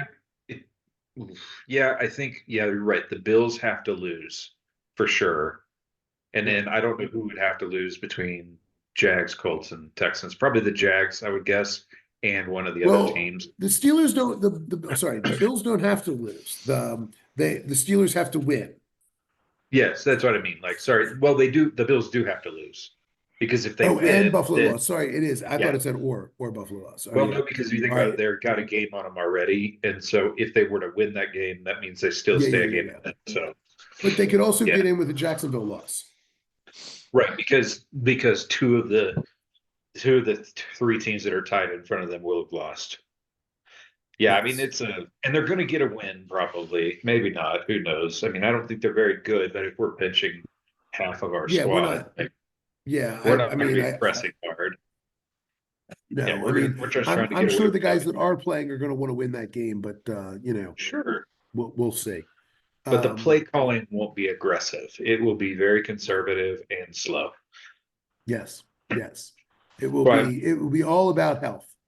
Single night game. Health. With the bottom game. I just only want to do the Colts Titans and FanDuel. I don't want to do the day. Yeah. No, Colts Titans. We'll do it. I'm doing it. Mike, you in? I'll do it. Yeah, I'm in. All right. Cool. I'll get it set up. All right. Moving on. Falcons, Bears. Hey, look, the Bears are making this a tough decision about Justin Fields, I think. I don't think it's a tough decision. It's not a tough decision. I know, because you guys both think keep it. He's a keeper for sure. I absolutely think they need to keep him and use those draft picks to put more talent around him. Well, so that is an interesting idea. You trade number 1 overall, move back 2 spots to Washington, and you take Marvin Harrison Jr. and Right. you pick up, Exactly. maybe you pick up a Stud. pick next Stud. year and Build that offensive line even a more, pick or you get a 3rd rounder and a first rounder next year or Yeah. something. make that defense has already been playing really good since we got Sweat. We've talked about that. Did build their offensive line up, and now that team they're up in second place in this division and competing for first. The only reason that I keep sort of going back to this thought that they might dump Fields is because he's not their guy. That's the main reason, is that But they've already come out and said they're keeping Eberflus as well. Yeah. I know. They'd be foolish to let him go. If they let him Foolish. go, No, they wouldn't be franchise foolish. deserves to Eberflus, suffer. they ought to let Eberflus go, but that's. But they've already said they're not. They've already said he's back. So What is the GM's name? Is it Proles? Ryan Proles?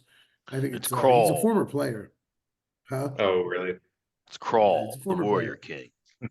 And I mean, we'll see. I mean, it's, he's a former player, and I mean, I don't know maybe he has a good feeling or a good relationship with Fields. I just know, most GMs come in, they want to put their own stamp on a team, and he's not had that opportunity. And so That's foolish. and getting number 1 overall pick is a damn fine opportunity to do that. It's unproven. Especially because unproven. But especially because you could probably still trade Fields at this point. You could trade him to the Falcons probably for their first pick. And so you could end up in this draft with 3 first-round picks. I think you get a second rounder for him. I don't think you get a first rounder for him. Fine, Won't you get get a a second first rounder. rounder. You already have Right. 2 first-rounders for him. I mean, you already have 2 first-rounders this But year. you're also risking getting that pick right. And if you get it wrong, if you don't get it wrong and you do what you said, trade back to Washington or whatever, and let them have that first pick, and you put all those weapons around him. And if he fails at that point, you know what you're going to be? A really attractive spot to that next veteran quarterback that becomes available that is the only piece that you need. Yeah, I mean, you're not wrong that DJ Moore and Marvin Harrison Jr. do make a pretty attractive duo to invite a new They just quarterback. need a solid running Yep. game. Like if they can Yeah. go get a And Dalvin Cook, for Roshan example. Johnson shows some promise. Sure. I mean, so they could. I mean, they've got another He's first round pick. They could, He's probably Gus Edwards. It's probably who he is. and they could Like in probably the grand use. scheme, right? Like really, he's They a could 1B, 2A guy. they could use that later first round pick plus whatever draft capital they get from Washington. Say, Right. add it into this. They could probably beef up their O line. Mhm. In order to protect Fields better. And yeah, no, they Yep. could come out with one They're an move, exciting moving team. back 2 spots. Yeah. All right, let's see. they're an Dolphins, exciting team. Ravens. We covered the most boring game of the week. Yeah, We already yeah, covered that. covered it. I do have a question We'll though. go to The that. Dolphins without Bradley Chubb.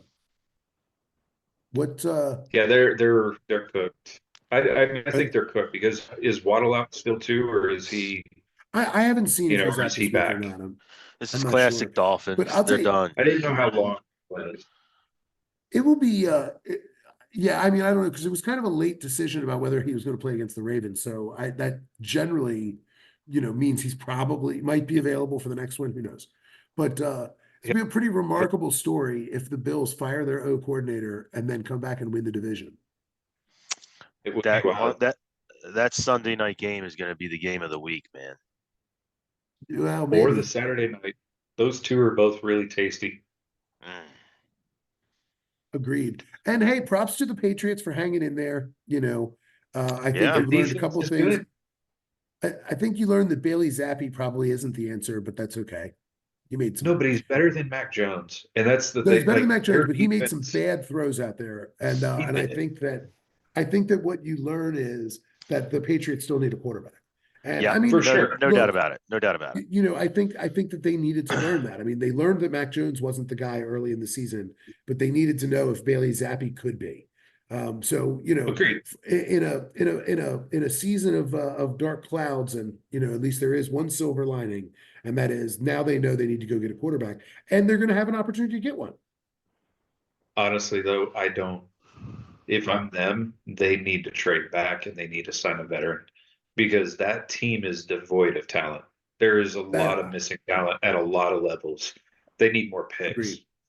Yeah, agree. Oh, agreed. Their defense is solid, though. I mean, you put Judon back on that team, and that defense is going to be even better than it. Like Yeah. they've been playing since they've made the change to Zappi. You're right; he's not a good quarterback, because he does make some stupid mistakes, but he makes some good throws too. And that's the thing Mac Jones was not doing. He wasn't making any good throws, and they just exposed their defense every game. I mean, we talked about it. They were winning 10-3 or losing 10-3. Like, so Yeah. they were holding the other team to 10 points. Like the defense was being overlooked because of how bad that offense was. They've gotten, Yeah. I don't Yeah. even Yeah. know the name of a receiver. You Yeah. guys are probably Demario telling me, Davis. Demario Davis is the one guy I know. great. Didn't they get another guy? No, he went to the Raiders. Never mind. I was thinking Myers. So Yeah. I don't No, even he's know. gone. Devontae Parker, Um. who plays or shows up Oh for yeah. some reason. Who I was thinking. Yeah. One of the more disappointing guys to ever come out. He was so good at Louisville. That offense is barren, and they're going to have to spend some money in free agency. Yeah, no, you're not wrong. Let's see. Well, okay, so Mike, thoughts on the Yep. Bills? Well, I think they're going to be battling for Miami to see who goes out first in Yes, that's the correct. playoffs. I Because I'm love not how you're impressed. like, let me pull up. I gotta Wait. pull up some stats real quick. Wait, hold on. You want to see who's no. I just heard his statement. I thought he was making the statement you did, Brian. And that's like they're battling Miami for the division or who's going to not win the division. No, he said they're battling for who's going to go out of the playoffs first. So who Correct. would I that got you. matchup be? Because Interesting. that's going to be the 3 seed. They're not going to be facing the 2 seed. Who, like, I would have to look at the conference Well, to see. Maybe if the Bills maybe win, aren't they the Cleveland. 2 seed? Or will Kansas City move up if they I'm win? looking to see that would be the team. So you're saying whoever wins the division is host because they're playing Cleveland. I get the point. Yep. I was like, hold on a second. But no, they're going to be in the 2 or the 3 seed, which means they're playing one of the other wildcard teams. Cleveland is going to be playing whoever wins They're the going to South. be no. The winner of that game will be the 2 seed in the playoffs That's what I'm because saying. the But Bills beat the Chiefs. the Browns are going to be playing the South, is what I'm getting at. So it's Yes. So Jacksonville, for the South. Indianapolis, or Houston. That's who's going to I be got playing. you. I got you. Yeah. Yeah, Why because did the I think Browns are the they would be playing 5. them? The Browns are You're locked in at being the 5. clever, and it's fine because you could say it a different way. Whoever wins the South will be the first team out of the playoffs because that's Yeah. probably true. Well, that's a given for sure. Mhm. I think the Texans would have the best shot out of there, but we'll see. We'll I see. agree Yeah, with you. maybe. I agree with you on that, but Yeah, the Browns defense is nasty. I think the the Browns are Jags the are second. lost. I think the Browns are the second best team behind the Ravens right now in the AFC. Agreed. Oh yeah, Agreed. Better than the So Chiefs. I AFC. put them ahead of the Chiefs. you don't think the Bills have any legs in the playoffs, huh? I don't. I don't. Josh Allen doesn't impress me. The offense doesn't No. really impress me. I think they win their Um, first game. they've got Yeah. impressive players that like have had great games and seasons before, but like, I'm looking at them. I'm like, they just don't really impress me much. I think they're So, overrated, to be quite honest with you. and that's fine. I'm not just they're not great by any means, but let's assume that they win this week and just flip them in Miami just for the sake of doing so. Although that gets really interesting if Cleveland were to lose this week. I know they're in the playoffs, but I don't know the exact seed. But like if you just keep it as it is right now, they would be playing the Colts. This like right now as things stand, that's who they would be playing at home in Buffalo. They They win would that game. spank them. They would spank them. Yeah. Yeah, they're a better team than some of these teams. I agree with you. They're not an elite team in the AFC, but they'll probably win their Well, first game if they get home field. and it is Yeah. getting cold in Buffalo. It's very cold Yes. up there. And by the way, Buffalo against Kansas City and Kansas City does not want to see that. No. Nope. No. And that's what it'll be if the Bills lose, that's what it'll be.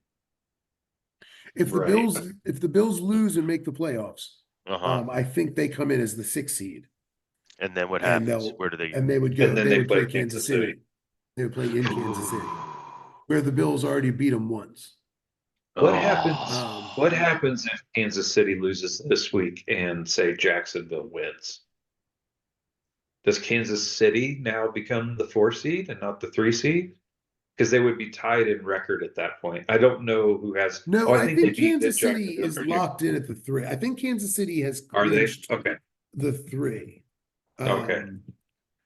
I think I think they clinched the 3. Let's see. Okay. I wasn't sure about that. That's why I was curious. So and I think Buffalo jumps to the 2 because they beat Kansas City earlier They in the beat Kansas season. City. That's what Right. it So is. they would Okay. that's why I said the winner of that game is the 2 seed. The winner of Right. that Dolphins Bills game is the 2 seed. Let's see. Hold on. Let me see. That doesn't say, but oh yeah, they're locked in. The Chiefs are locked in as 3. So yeah. The Chiefs, yeah. Bills loss if they make the playoffs, because I think isn't there a scenario where they don't make the playoffs? I don't I see don't it know. really. I think Jacksonville and maybe the Colts and Steelers. It's something weird like that. Like all 3 have to win because then the I think tiebreakers cancel Oh out in yeah. order for them to get bumped out. that's there's a Yeah. scenario where it is like I think it's Jags, Colts, Steelers are the 3 wild card. Or the Jags, Colts, Steelers. Sorry, one of those is the division winner. Yeah. What we're cheering for to happen this weekend, boys, is for Buffalo to lose. Yeah. That is because in this scenario, Miami would get, say, the Colts, which we don't really care when we assume Miami wins, right? Right. Kansas City then gets Buffalo, where there's a real chance that Buffalo wins that game and knocks Kansas City out. and Cleveland probably knocks off the South. And what that does now is put Cleveland up against Miami, which is our best chance at Cleveland losing. And Mhm. then Oh we get the no, Bills. no. Cleveland against who is it? Oh no, it would Yeah, be it'll be us against Miami. Buffalo. No, sorry, what I meant is us against Buffalo, not Yeah. us against Cleveland. Mhm. Yeah, so then we get Cleveland in That's the what I AFC meant. Sorry, Championship that's where I game, was which confusing myself. Yeah, so us against Buffalo, which we much prefer that over Cleveland in that round. yeah. Yeah. I mean, I think it does see it. Well, whatever, we'll see. But it seems like Cleveland in the AFC Championship game is starting to feel more and more likely. Agreed. Yeah. Uh-oh. Oh God. But I felt that way about San Francisco, and I felt that way about Miami too. I Now, felt like, Well, this is and a let me tough ask you a game. question. Let me ask you a question. If that happened, would it be like a would it be approvable to wear my Ravens Joe Flacco jersey? it's called And then hedging. Only I if you could go to the cheer. game. Hey, that's like the everyman's betting kind of style, but in Jersey It on this game. totally, absolutely You're is. getting Hedging. both ends. You could cheer both times. Joe scores, you could cheer. Hey, Ravens I'll score, you allow could it. cheer. I'll allow it if you go to the game. Oh, yeah. Yeah, that'll be a conflicted fan base. Yeah. All right. So the Cardinals with the big upset over the Eagles, man. That is not a good Uh, look. I mean, really stumbling into the They playoffs. are stumbling and bumbling into the playoffs, man. I mean, no, look, Kyler Murray had a very good game. Sure he did. And, Their defense has been problematic all year. yeah, their defense is bad. And Kyler Murray has been, oh, I see. Kyler Murray is, legitimately trying to show that he's a franchise quarterback. And he's playing like it right now. I mean, he is playing like a guy Oh yeah, who's he's either auditioning for his own team or another team. he's going somewhere else.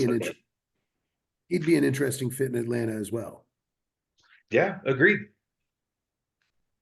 And they're a young team too. Or you can go to the Panthers and they can send Bryce Young to the trash heap.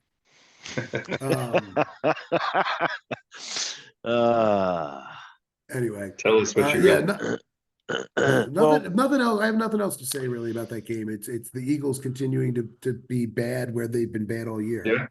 The offense looked fine, but not enough of it, obviously. I mean, they put up 31 points though. I know. I mean, you can't say too Yeah, much. I mean, but you needed I 36. remember if they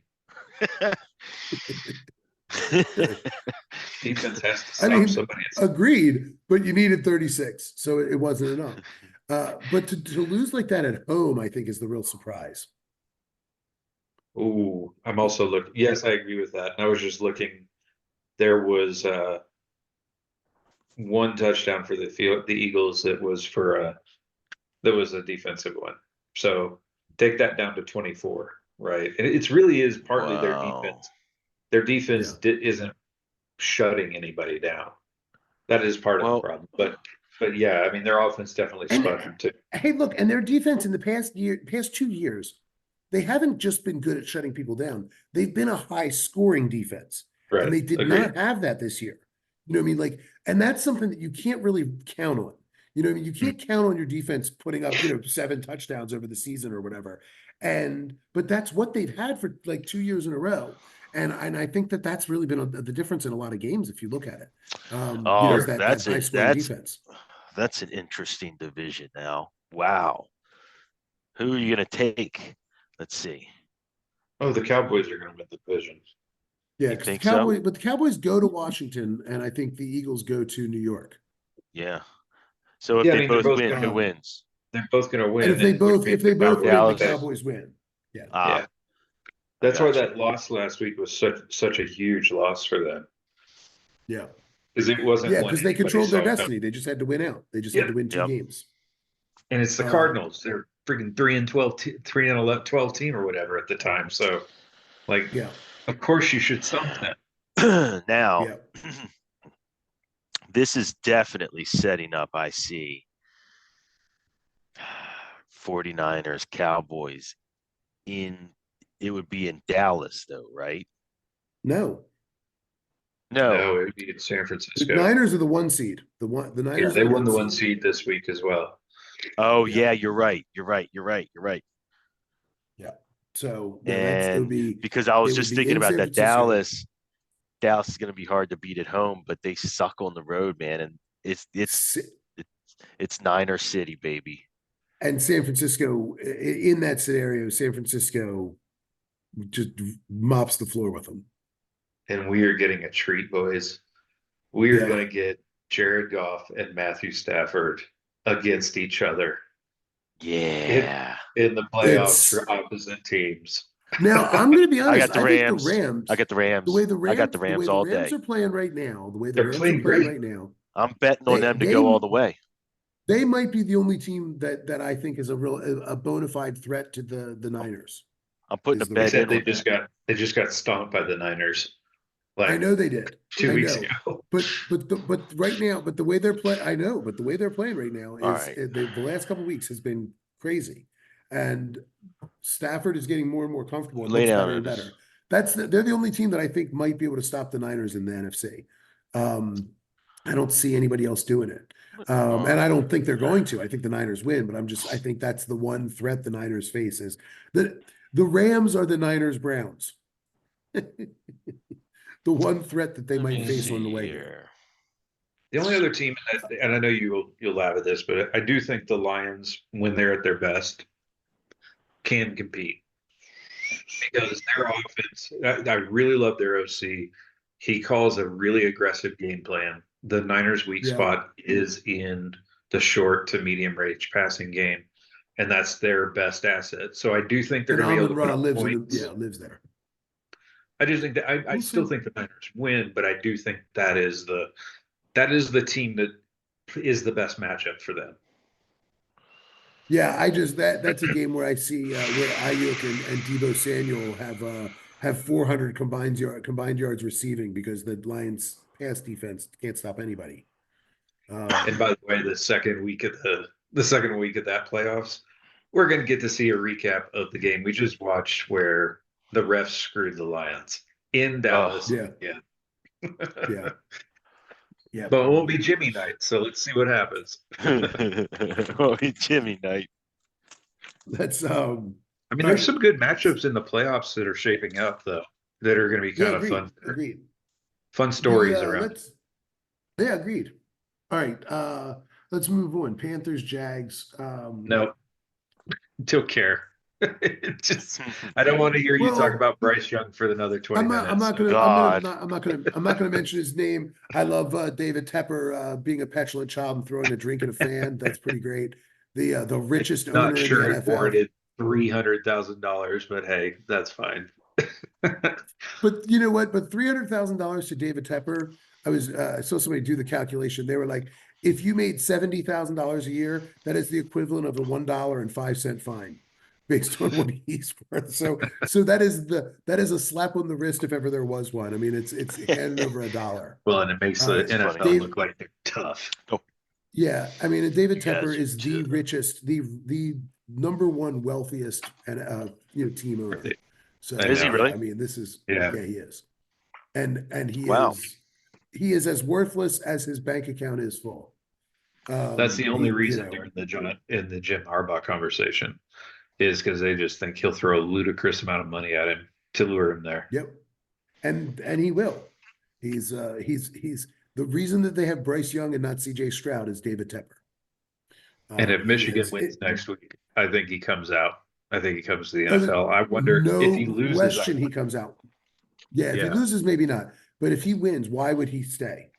Yeah, he's accomplished it, and the next goal is the Super Bowl. So he's, Yes. and I think I would rather go to the Chargers than the Panthers.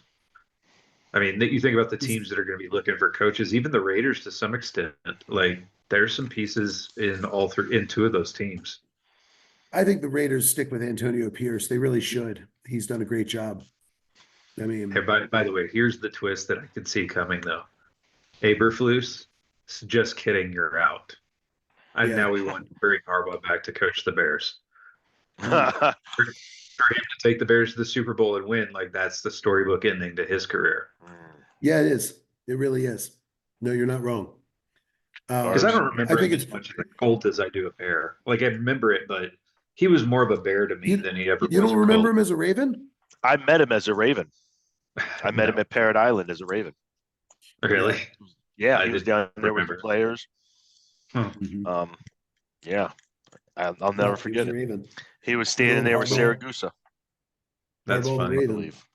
Yeah. Was All that right. when they Well, the first only thing I moved? wanted to say, shortly thereafter, because Testaverde was here. Test That was Testaverde. before that's before I had become a fan then, because I Yeah, hadn't moved to Testaverde. Baltimore yet. It was right after that I moved. Well, yeah, they moved to Baltimore. Testaverde was the quarterback. I think Testaverde came from the Browns, and You did, yeah. and yeah, and then Harbaugh was here for like 1 year. I think he came in for Hmm, 1 year, and gotcha. as Hmm, they're trying to figure out the quarterback situation, that's how they ended up funny. with Dilfer and all that. I I think didn't Dilfer remember might have that. followed him actually. Might have been just 1 year apart like that. Hmm. Um, anyway, the only reason I wanted to say anything about the Panthers Jags, other than to make fun of David Tepper for being a jackass, was that I found this game to be very unsatisfying because it's like the Panthers were so bad that Hmm. anybody could have beaten them, The Jaguars weren't good and either. I wanted to see I wanted to figure out if the Jags could finally figure out what's going on. They cannot. They didn't look I mean, good. Well, they know. they put up 20. I was just going to say it is the worst shutout I think I've seen. Like they did not look good in a 26-0 performance. I mean, the defense did play okay, but it was easy. Sure. I mean, Yeah, we're you're talking playing about the against offense though. you're playing against a guy that shouldn't be out there. They played well against a guy that shouldn't be a quarterback. I feel Um, like they've forgotten how to use Etienne. Like yeah, it's because last year that was the thing that made that offense go, right? Is the yeah. way they were using him. This year it just doesn't he doesn't feel the same to me. It's the Cowboys with Tony Pollard. It's the same Yeah, thing. They're like, okay, you're our only guy, so you've got to replace Leonard Fournette, so you're going to have to do that job. And I did it's for Tony Pollard. You have to replace Zeke. yeah. I did forget though. We can't forget that Lawrence didn't play last week. That's probably partly why the offense didn't look very Yeah, good. Because Etienne did have 100 yards. Like it wasn't like he Hmm. did had a bad day. I Two had forgotten touchdowns. that I was just remembered the passing game was really underwhelming, and I'm like, why was that? And I forgot that Lawrence didn't play. So that could be the I difference. didn't. They may have but looked much better with him. I don't remember Etienne, and again, I didn't watch that game cover to cover, but I didn't remember Etienne looking particularly good when I saw him, though. He seemed fine against a bad team. Well, he You know, broke one big one, I feel like, or something like that. maybe he broke Yeah, one he big one. broke a 62 Um, yarder, so there you go. yeah, So well, there you go. 15 carries for So, 40 yards and a touchdown. yeah, But yeah, not I mean, spectacular. not spectacular against I mean, the Panthers defense isn't nothing, but it's not great. Right. It's, I don't know that I mean, I don't know that it's maybe good-ish. I don't even know. And it's hard to Raiders, tell when Colts, the offense is that bad. yeah, that's what I mean. You're on the field all day, the whole game. You're on the field the whole game, and you're cursing your quarterback. It's tough. Yep. Colts Raiders. I thought Colts Raiders turned out to be a pretty good game. I have to say, like, this is one of those like the Colts had to win. They got the win, but man, the Raiders do look good. Yeah. I think They're Antonio fighting. Pierce has really brought something special to them, and I hope they keep him. I'm not going to go dwell on it because the Colts Hmm. were fine. The Colts are probably the hardest team to figure out in the playoffs, potentially, because they can't really get a beat on them. Their passing game is, I don't know, They are. sometimes good. Their running game It's, is, I don't know, sometimes good. Their defense is, I don't know, sometimes good. Like they are a mystery at every level. yep. So it'll be interesting this week. That's all I can say. All right, It Rams makes me wonder Giants. if their head coach, being a first year head coach, is struggling a bit with his game planning, and he gets it right a lot of some of the time, but not all of it. And it's like it wouldn't Maybe. surprise you because he's one of those new young offensive minded guys, right? That maybe that's what's happening because it is Yeah, erratic. I think Steichen really is the reason that Hertz doesn't look as good this year too. I mean, I think that's been sort of Agreed. borne out over the season. Yeah. That he's really But he hasn't made Minshew look fantastic either. So I'm not sure what to, but he's not a QB coach, so that's not his job. You know what I mean? That Right. is different. The Minshew Rams looks like Giants, huh? Yeah, Say go again. ahead. I just said Minshew looks like Minshew. That's Yeah. like he doesn't look any different. So, Well, that's my point is that he hasn't they didn't coach him up and they haven't coached him up. right. He just looks like he always does, and that's the mark of a good QB coach is you get better than what you would see. You better than the mean. You know what I mean? Better than the Yep. mean. Right. Rams Giants. I just again want to point this out just because what the My hell? boy Like this game Tyrod. was My boy Tyrod. way closer than it should have been. And it goes back Yeah. to what I said about the Rams being the one potential threat to the Niners. I don't know. This game sort of makes it feel like the Rams are, still maybe paper tigers. They haven't really. They played well the past couple of weeks, but they have not beaten great opponents either. Their And defense is the problem. Their offense is not the issue. It's their defense. Yeah. It doesn't seem to know how to actually stop people. I mean, they got turnovers this week, which is what kept them in the game. But yeah, it's their defense is being shredded. I mean, Tyrod threw for Yeah. over 300 yards. Tyrod's never been a 300-yard quarterback. Like he's a that's stud. He's a stud. I'm a big Tyrod fan. I've always liked Tyrod. I've always liked Tyrod. I have too. I know, love Tyrod Taylor. the only thing better would be is if he had led the Giants to the playoffs and they were actually a real threat, because then we could have had Flacco, Lamar, and Tyrod all three. No, I have to say no. I've always liked Tyrod, but when he had the chance to start, you showed why he's just a very good backup. Mhm. When he had that opportunity to be a starter, it was like, oh, okay, no, I get it. Right. Week in, week mean, out, that it's not. Yeah. I don't think he bombed. I just No, he's a very good backup. He's a guy that's very capable to come in consistent. Yeah. consistently make some things happen for you. But when it was his job week in and week out, he struggled. He really struggled as a starter. So I do think that there's something there about the Rams. Like, I don't know. They need everything to fall their way, but a couple of lucky breaks, and that offense is pretty good. The Niners are who we thought they were. The Commanders are who we thought they were. Yeah. The Steelers Seahawks was one of the bigger surprises for me. The Seahawks at the end of the season, they're going to have to go back and just feel like this is the most disappointing year because they have just never. I mean, they've got so much talent and just have never been able to make it all work together. I mean, is it time for Pete Carroll? Like, is he It might be the old man? Yeah, it might I mean, be.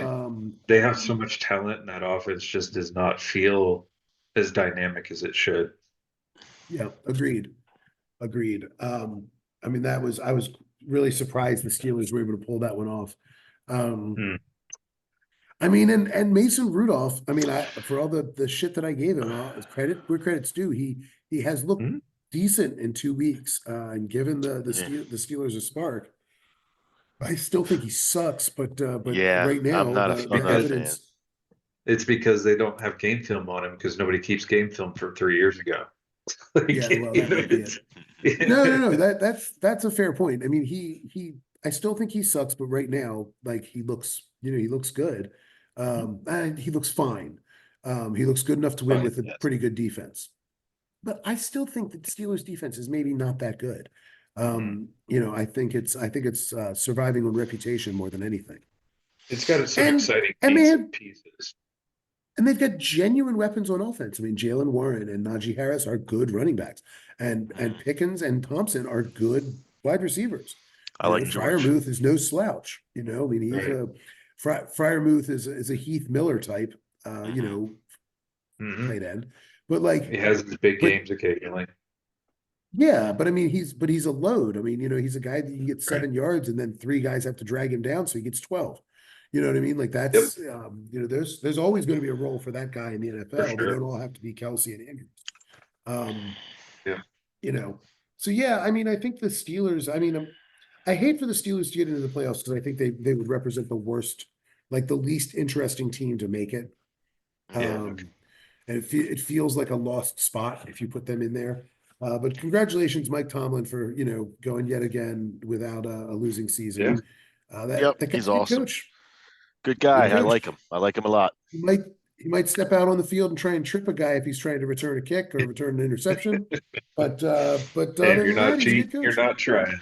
That's right. Bengals Chiefs. I have been looking forward to talking about this game all week because I The wanted to talk to Bengals. you, Garrick, about your earlier comments about Jake Browning. Now, Oh, can we revisit? Jake Browning may be Sure. a better fit for this offense than Joe Burrow. No, of course not. I Like, and I said that at the time, but at the same time, I was just making the case for it. No, please bring it up. But at the same time, Do you wish to stand by your previous case? so in the first half, yes. In the first half, they're still winning that game. And they are also incredibly banged up right now.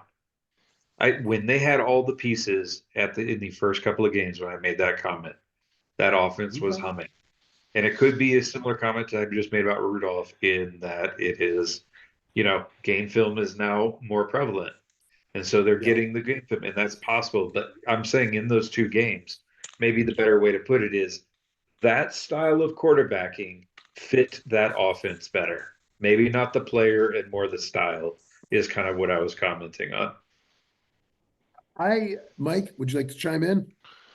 I still think that Macaulay Culkin is the best fit. Yeah. I think that he's fantastic, and I'm in no way saying I'm saying no, the scheme and the play calling should fit more like that than what they Are you had been hedging? calling. Because no, I'm trying to clarify. There's a Okay. difference. No, not the Greek. Anyway, no, I I was just just think they're a good team, and I think what you no said question. about Tyrod is the same about Jake. Very, very good backup. Probably Agreed. should be a starter on a For lot of sure. teams. So it's not surprising he comes in and has good games, right? But look at the big body of work. Macaulay took that team to the Super Bowl. Like he has Yeah. proven long-term track record. So that's why that's the only I'm reason I'd trying say. to agreed, and this is why I'm clarifying what I mean. It's never been in question. I've said that from the beginning that Burrow is hands down the better quarterback. And I did say that maybe Browning was a better fit. And my clarification is the way they call the offense with Browning at the helm is how they should be calling it with Burrow, is what I'm getting at. Because it Gotcha. involved I got you. So what my take is that the Bengals should come away from this season feeling, obviously disappointed that they're not in the playoffs and all that, but pleased to know that they have a backup quarterback that they can rely on, Sure. that they should lock up and not worry about. Because That's I beautiful. disagree with Mike. I don't think this is a guy that's going to be starting in the NFL anywhere. I mean, Agreed. he may be starting, but I don't think he has shown that. I don't think he looks like a starter. He does look like a guy that can pilot the ship for a couple of games year is he for in? injury and Yeah. What year is is he it? in, though? Oh, I don't know. What year is he in? I don't know. Because, I mean, you think about it, if he's really young, he's also very underdeveloped because he hasn't really had any game time. So if you think about a rookie that's first playing, like they're always rockier at their He's beginning. 27. Okay, so yeah, he's probably only Jake second or Browning. third year. Jake Browning will be a free agent in 2025. There you Okay, so go. that's Got him for a 4 years. couple more years. So he's in his like So he's second or got third year.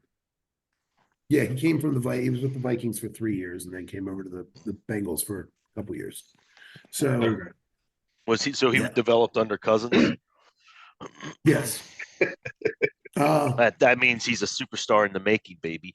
He's going to be like the next what's his I face? He's gonna be the really- next Tyrod Taylor. Yeah. I really hate that I knew where you were going with that. He's gonna be the next CJ Beathard. And again, the Chiefs, are, man, it just feels Big like question mark. if you just cover Kelsey and Rashee Rice, you're fine. I think that the tape is out on them, man. Teams just have seen it too many times. The circus is coming to Agreed. town again. It's like, we got you now. We know exactly what you got to do, Yeah. and you're seeing it play out until they get some key players that make it a little Yep. different.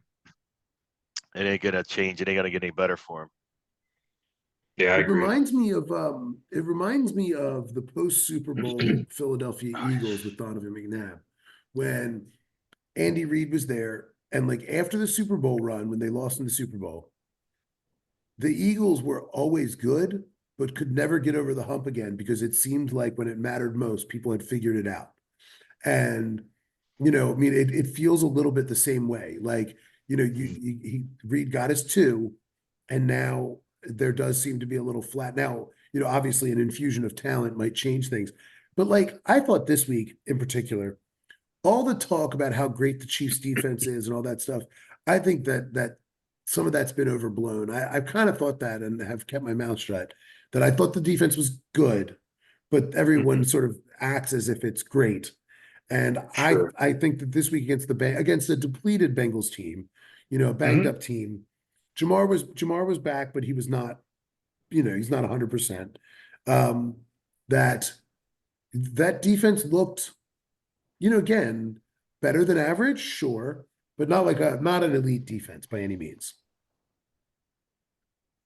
Yeah, the only thing I would say to that is like their defense early on in the season was very good and playing good. And I don't know exactly who's all injured right now.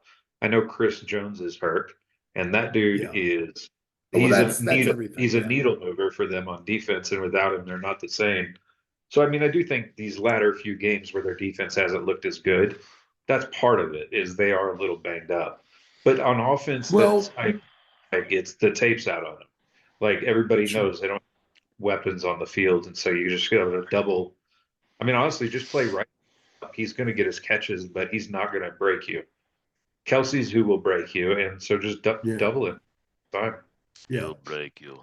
Well, the other thing I was going to say about the defense, though, is this: the mark of a great defense, He dies. huh? The mark of a great defense. Did you hear what just happened or no? No, no. You have to We're listen just again. over Well, here quoting Rocky Shore. You can keep going. I was just going to say the mark of a great defense is that when a Chris Jones goes down, there's another guy to step up. When you look at that, that's one thing about that's been so impressive with the Ravens has been Oh Kyle yeah. Hamilton's out, no Yep. problem. I mean, Dr. Andrews is out. and he's an No irreplaceable problem. guy, no problem. And I'm We've just had specifically on the we defense. have guests. Marlon goes down. Brandon Stevens, who has always been better than average, but like this Mhm. year is playing lights out. He's Yep. playing, We lost our and top I two mean, running backs this year. but I'm talking about defense. I mean, and I'm I'm saying talking like, about the whole team. guys like Ronald Darby and Arthur Mollett and Rock Sin are Yep. like coming in and just playing fantastic football. Guys who are, good players, but you But never think of as being great. They are playing great. and the reason they're able to play great is because we have depth on the pass rush too, and we are getting Yeah, after the quarterback, so they're not having to cover forever. So right. it's the defense is completely in sync with each other, and it's really, I mean, it's been fun to watch. You know, Yep. Yeah, all three yeah, man. phases, to be quite honest, all three phases have been really fun to Agreed. watch. Agreed. So that's my. I mean, anyway, we'll see. The Chiefs, I don't. They don't seem to have a deep run in them. That's for sure. No, Broncos, Yep. Chargers. Who cares? yeah, who Packers, cares? Vikings. Kind of a who cares as well. Yeah, Jordan Love played well. The Vikings on their 14th quarterback of the season did not. exactly. Yeah, whatever. I mean, they're. I don't. Hey, Mike, I'm sorry. I don't think they're going to make your prediction. I No, don't think they're going to get no, there. Just off, no, barely. just a little off. You you were close. I'm glad that we relentlessly made fun of that pick. because at least You get two so of us can close. have been able to. Two of us have had fun with it all year, so that was good. All right, so gentlemen, I want to pull this up real quick. Going into the final week of the season, our three scores in the Pick'em League are Mikey the Greek with 128, G Money with 127, Robespierre with 126. We are all It's above a dead 500, heat. It's a and dead we heat, are gentlemen. within 2 games top to bottom. So although I did fall back to completely, second by to the third way, place, which I lost every game last week. I shit all over myself. you I picked up 1 game on you, but Oh, we know. G Money over there, he had the big week with his I 10 lost. wins. I was looking at the early Yeah. games. I was getting beat so bad. That was one of the days I should have just went in and changed all my picks, and I would have Yeah. actually had a good week because I lost all of the late games, all of them. And you changed them all? You changed them all? That's how you No, lost, because you changed everything? no, I didn't change a single thing. Okay. I should have. Mhm. All right, because so far every year, every week, that, like, as far as I can tell, you have actually like 172 points, not 128, but you've just made all these last minute changes that that you claim. Well, However, that's obviously what happened this week. He would have had them all right, except it's for documented. Obviously. You can't be correct because it is documented. Yeah, it's It's documented, but you all hedge a lot. on record. I It's might all change on this one. record. I might change this one.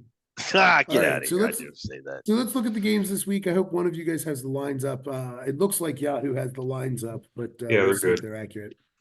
All right, All right. talk to me, So we'll Goose. Which one? start Saturday. Start Saturday 4:30. We got the Schittsburg Steelers coming into Baltimore. 3.5 point favorites. The Steelers are favored by 3.5. Steelers are favored by 3.5.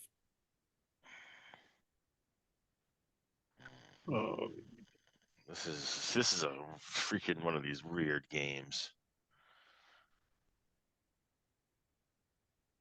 I'm gonna take I the want to see. Steelers. Yeah, I'm looking to see if we can see who's going to start in week 18 Um, for the defense specifically. I hate this line because I mean I do too.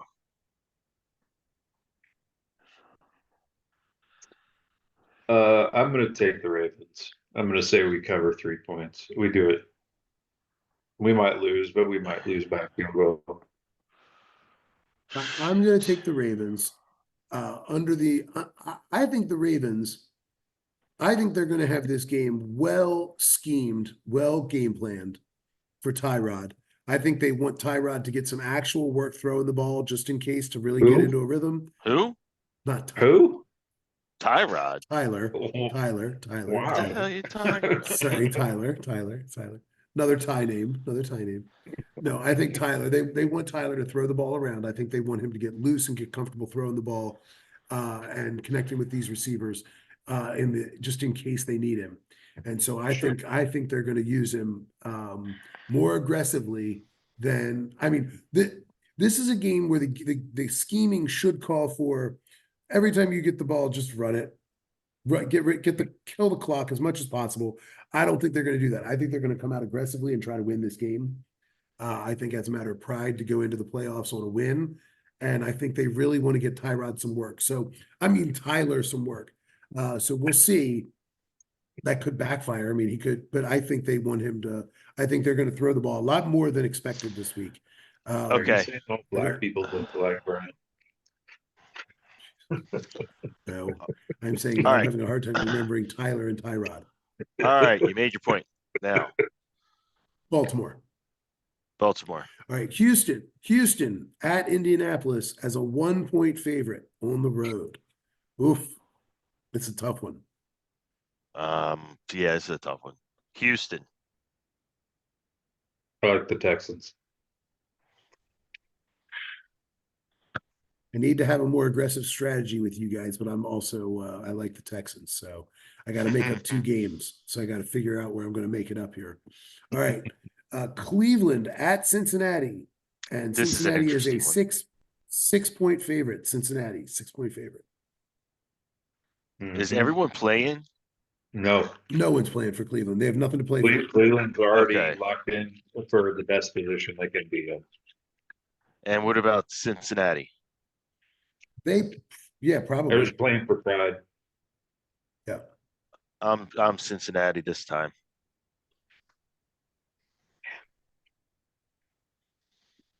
I'm gonna say Cleveland still. I mean, I think 6 points is too big of a line. I'm going to take Cincinnati because they're playing for a winning record. And I agree, but I think Cleveland's going to rest everybody, and this game doesn't matter, and it's on the road. The reason I'm picking Baltimore partly is because it's at home, and I think they want to put on a show at home to some degree. I can Cincinnati, see Cincinnati you know. winning. I'm just saying 6 points is too much. Oh, 6-point favorite. Oh, you know what? Sorry, I read that backwards. I thought they were saying Cleveland was a 6-point favorite. No. Yeah. No, agreed. You're right. No, I agree. I'll take Cleveland all day on that. Sorry. Yeah, I read that backwards. All right. Detroit or Minnesota travels to Detroit. Detroit is a 3-point favorite. Does Detroit have Minnesota anything is to play for?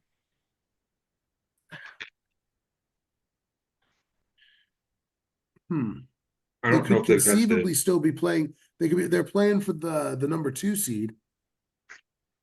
Mm-mm. I don't think so. Because that loss to If Dallas last week locked them in place. Oh wait, did no, it? I guess if Because if if Dallas Dallas were to loses, lose, yeah. yeah, you're right. If Dallas were to lose, so they got to And play. I mean, Well, who do they line up with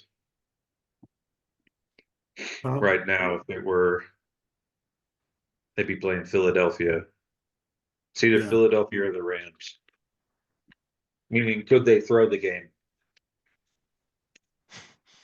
They're never going to And throw because they it. like their matchup better. I I'm don't going know. to take Detroit. I am taking Detroit too. I think they're going to play for this. Yeah, I'll take Detroit as well because I don't think anybody knows how to throw the ball in Minnesota, apparently. Uh, Jacksonville at Tennessee. Jacksonville is a 5.5-point favorite. Is Will Levis back for Tennessee? I think he was back. I think so. Wasn't he back last week or almost? I thought it was Tannehill last week. I think so. It was. I just mean I think he was questioning. He was like on the edge of coming Oh, back, and so I gotcha. wouldn't be surprised. I haven't looked though. Will Levis, Yeah, once he returned to practice on Thursday. All right. yeah, Jacksonville. Jacksonville at Tennessee, 5.5 points. All right, Mike, what you got? Trevor Lawrence is back at practice Tennessee. too. Tennessee. What you got, Kev? It's a sneaky game because I do think Tennessee is one of those teams who likes to play spoiler. Yes, they But do. Vrabel's good at it. Yeah, but I'm taking the Jaguars. They have too much on the line. Yeah. Yeah, I'm going to take Jacksonville as well. I don't like that game, though. All right. New England. Let's see. The Jets go to New England. The Patriots are 2-point favorites. In the throw up game of the week. I mean, just hot garbage. I'm taking the Patriots. Same. All right. Well, I'll try and pick up a game there. I'll take the Jets. It is a coin All right. flip. Yeah. Atlanta at New Orleans. The Saints are 3-point favorites in a game the Saints have to have. Yeah, in a team that is the most Jekyll and Hyde team in the league. Like 1 week they're terrible, and the next week they're like, "Who is this team, and why did they just kick the shit out of Tampa Bay?" Like it's Are the like Falcons? what? Yeah, Are the they're Falcons out. eliminated? No, I think there's a. Actually, I don't know. Hey, look. Yeah. Let me see here. NFC South playoff.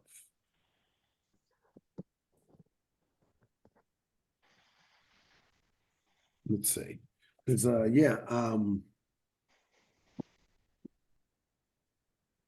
Yeah, they're because I eliminated. thought that They they're are. eliminated.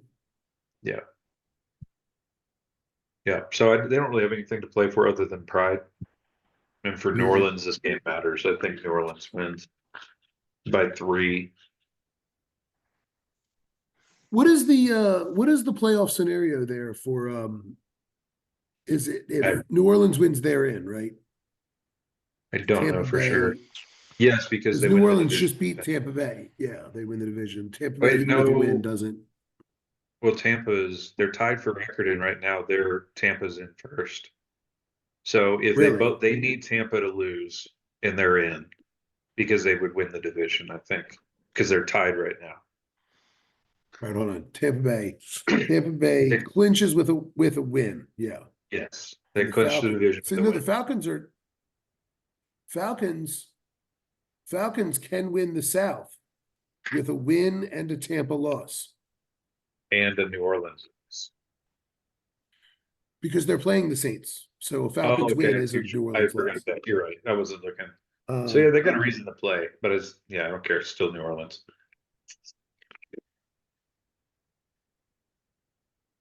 They're at home. New Orleans. there's always something crazy that happens. Um,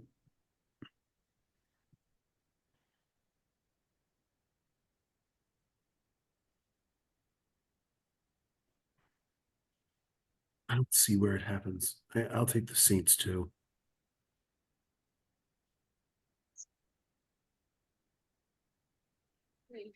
All right. Tampa Bay goes to Carolina, 5.5-point favorite. Tampa all day. Yeah, Tampa.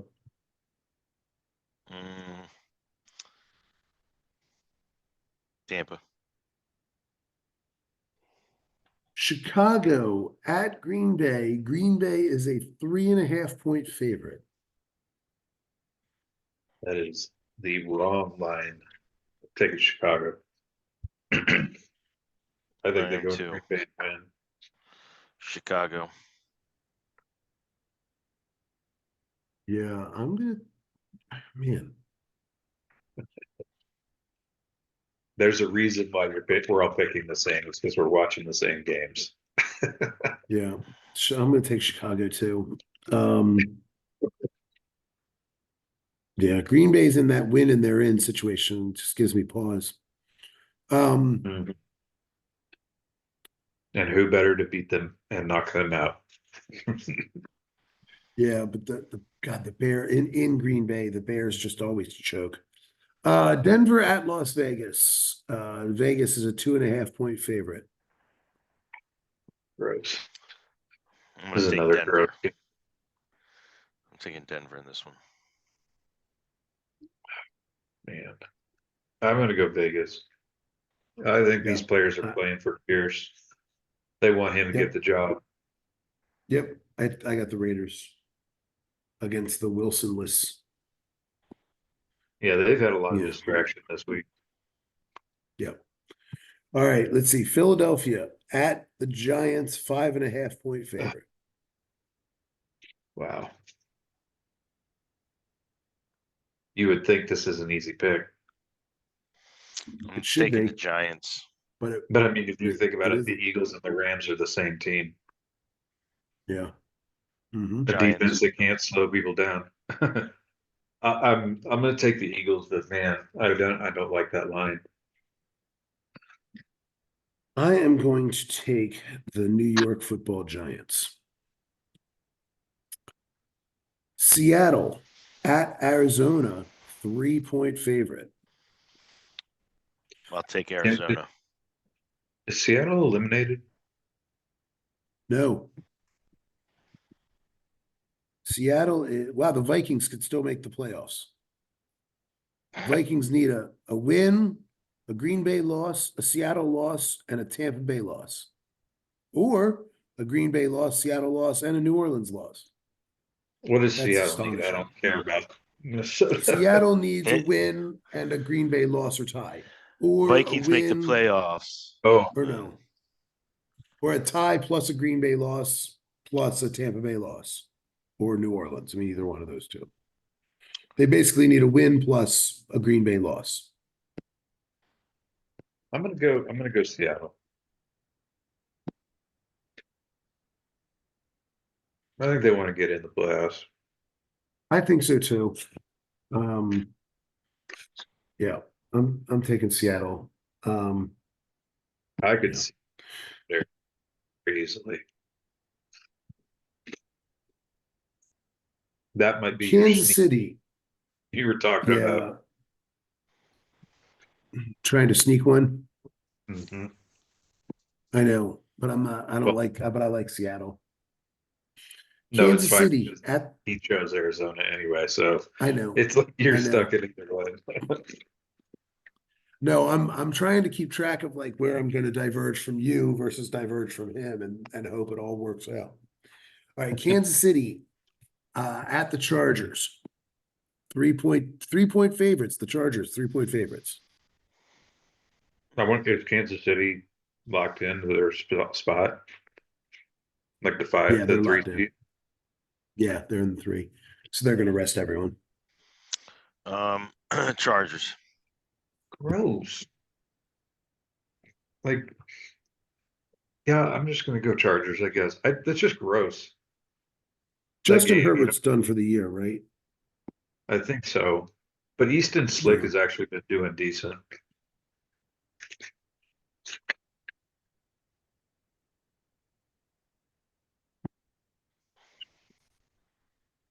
Chris Jones ain't playing. I don't think their defense is going to be that great. And I bet Mahomes doesn't even play. No, I don't think he is. All right. I'm going to take the Chargers. Oof. I don't even know who All the right. backup is in Kansas City. I know. I don't even know who it is. Hold on. Is it still Chad Henne? Oh, maybe I don't think it is. I think he's retired. Blaine Gabbert. Okay. Journeyman backup, if there ever was one. Yeah, he's always good for an occasional good game though. You're not wrong. Um, He's got some skills. anyway, let's see, San Francisco, or let's see, the Rams going to San Francisco. San Francisco are 3.5-point favorites, which I have to say, I guess, a bit of a surprise because they have no reason to start anyone. But the And Rams, I don't think neither have any do the reason to Rams. start anyone either. And they've already said So Stafford, Cooper Cup, Kyron Williams, and there's a fourth one. None of them are playing this week. So they've come out and said that the Rams know they've got nothing to gain and they are just staying healthy. San Francisco. Yeah, same. oof, it's such a terrible game. Yeah, San It's Francisco not on as depth bad alone. as the game above it. Kansas City and Chargers is worse. Yeah, that's pretty bad. All right, Dallas at Washington, 13-point favorite. Washington. I think I like Washington too. Just that's a big line. And Dallas doesn't play well away from home. Gotta see something.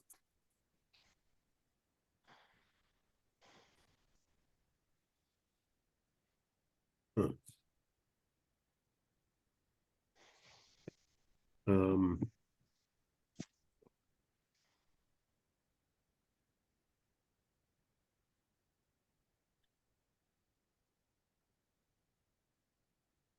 well, shoot. All right, I guess I'm gonna take Washington. Okay. I would feel better about it if Jacoby Brissett was playing, but I think he's gonna be out again. All right, Buffalo at Miami. This is the one good game. You know, Buffalo's a 3-point favorite. I almost said to you, I go, hey, Mitch McConnell, did you forget what you were trying to say? No, sorry. I was looking up to see if Brissett, if his hamstring was better. Because I you know, Yeah. I'm going Oh, Miami. yeah. Mm. You're going Miami, Yep. Hmm. Garrett?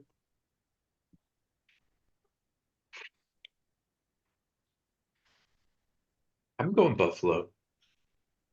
I am also going Buffalo. All right. Well, if any of this nonsense happens in the worst week of professional football every year, it's such a weird thing because it's always like um you've got like 3 or 4 games every year that are just like worth watching, and then just hot garbage everywhere else. Yeah. It's um it's hard to hard to swallow this week of Yeah. football, but The question is, anyway. will you watch the Ravens game? Yeah, I'm gonna watch the Ravens game. I mean, I'll Yeah. watch it, but if it were in like a Sunday game and there was another game that mattered, I don't know if I would. Like if it were like in the middle Yeah, of a Sunday pack and I had access to like one of these marquee matchups, maybe I would probably watch those instead. I'm not gonna disagree. I probably likewise. But I'm going to let me save my picks. Yeah, I'm gonna watch just because what else am I doing on Sunday? Um, I'm uh I'm gonna be back home finally, so I'm gonna be breaking down my Christmas stuff that's been running the whole time I've been gone. And then might as well watch the Ravens game. That's Saturday anyway. Might as well Yeah, watch the Ravens game. midday on Yeah. Saturday. Yeah. Well, either way, I'm still Oh, going to be, for I'm just me, going to be just, yeah, well, I was like for me could because it's 2:30 in the afternoon for me, so you guys are at 4:30, so you're at least early evening. yeah. So, I mean, I'm finally heading home tomorrow. So Saturday will be, a good day it'll be good. It'll be like, I've been gone so long. There's no food in the house, there's nothing. So like tomorrow I'm going to get in, I get to, actually get some food back in the house. And then Saturday it'll just be like You Yeah, 2 weeks still worth haven't of, you still haven't been home from your trip? yeah, I've been gone.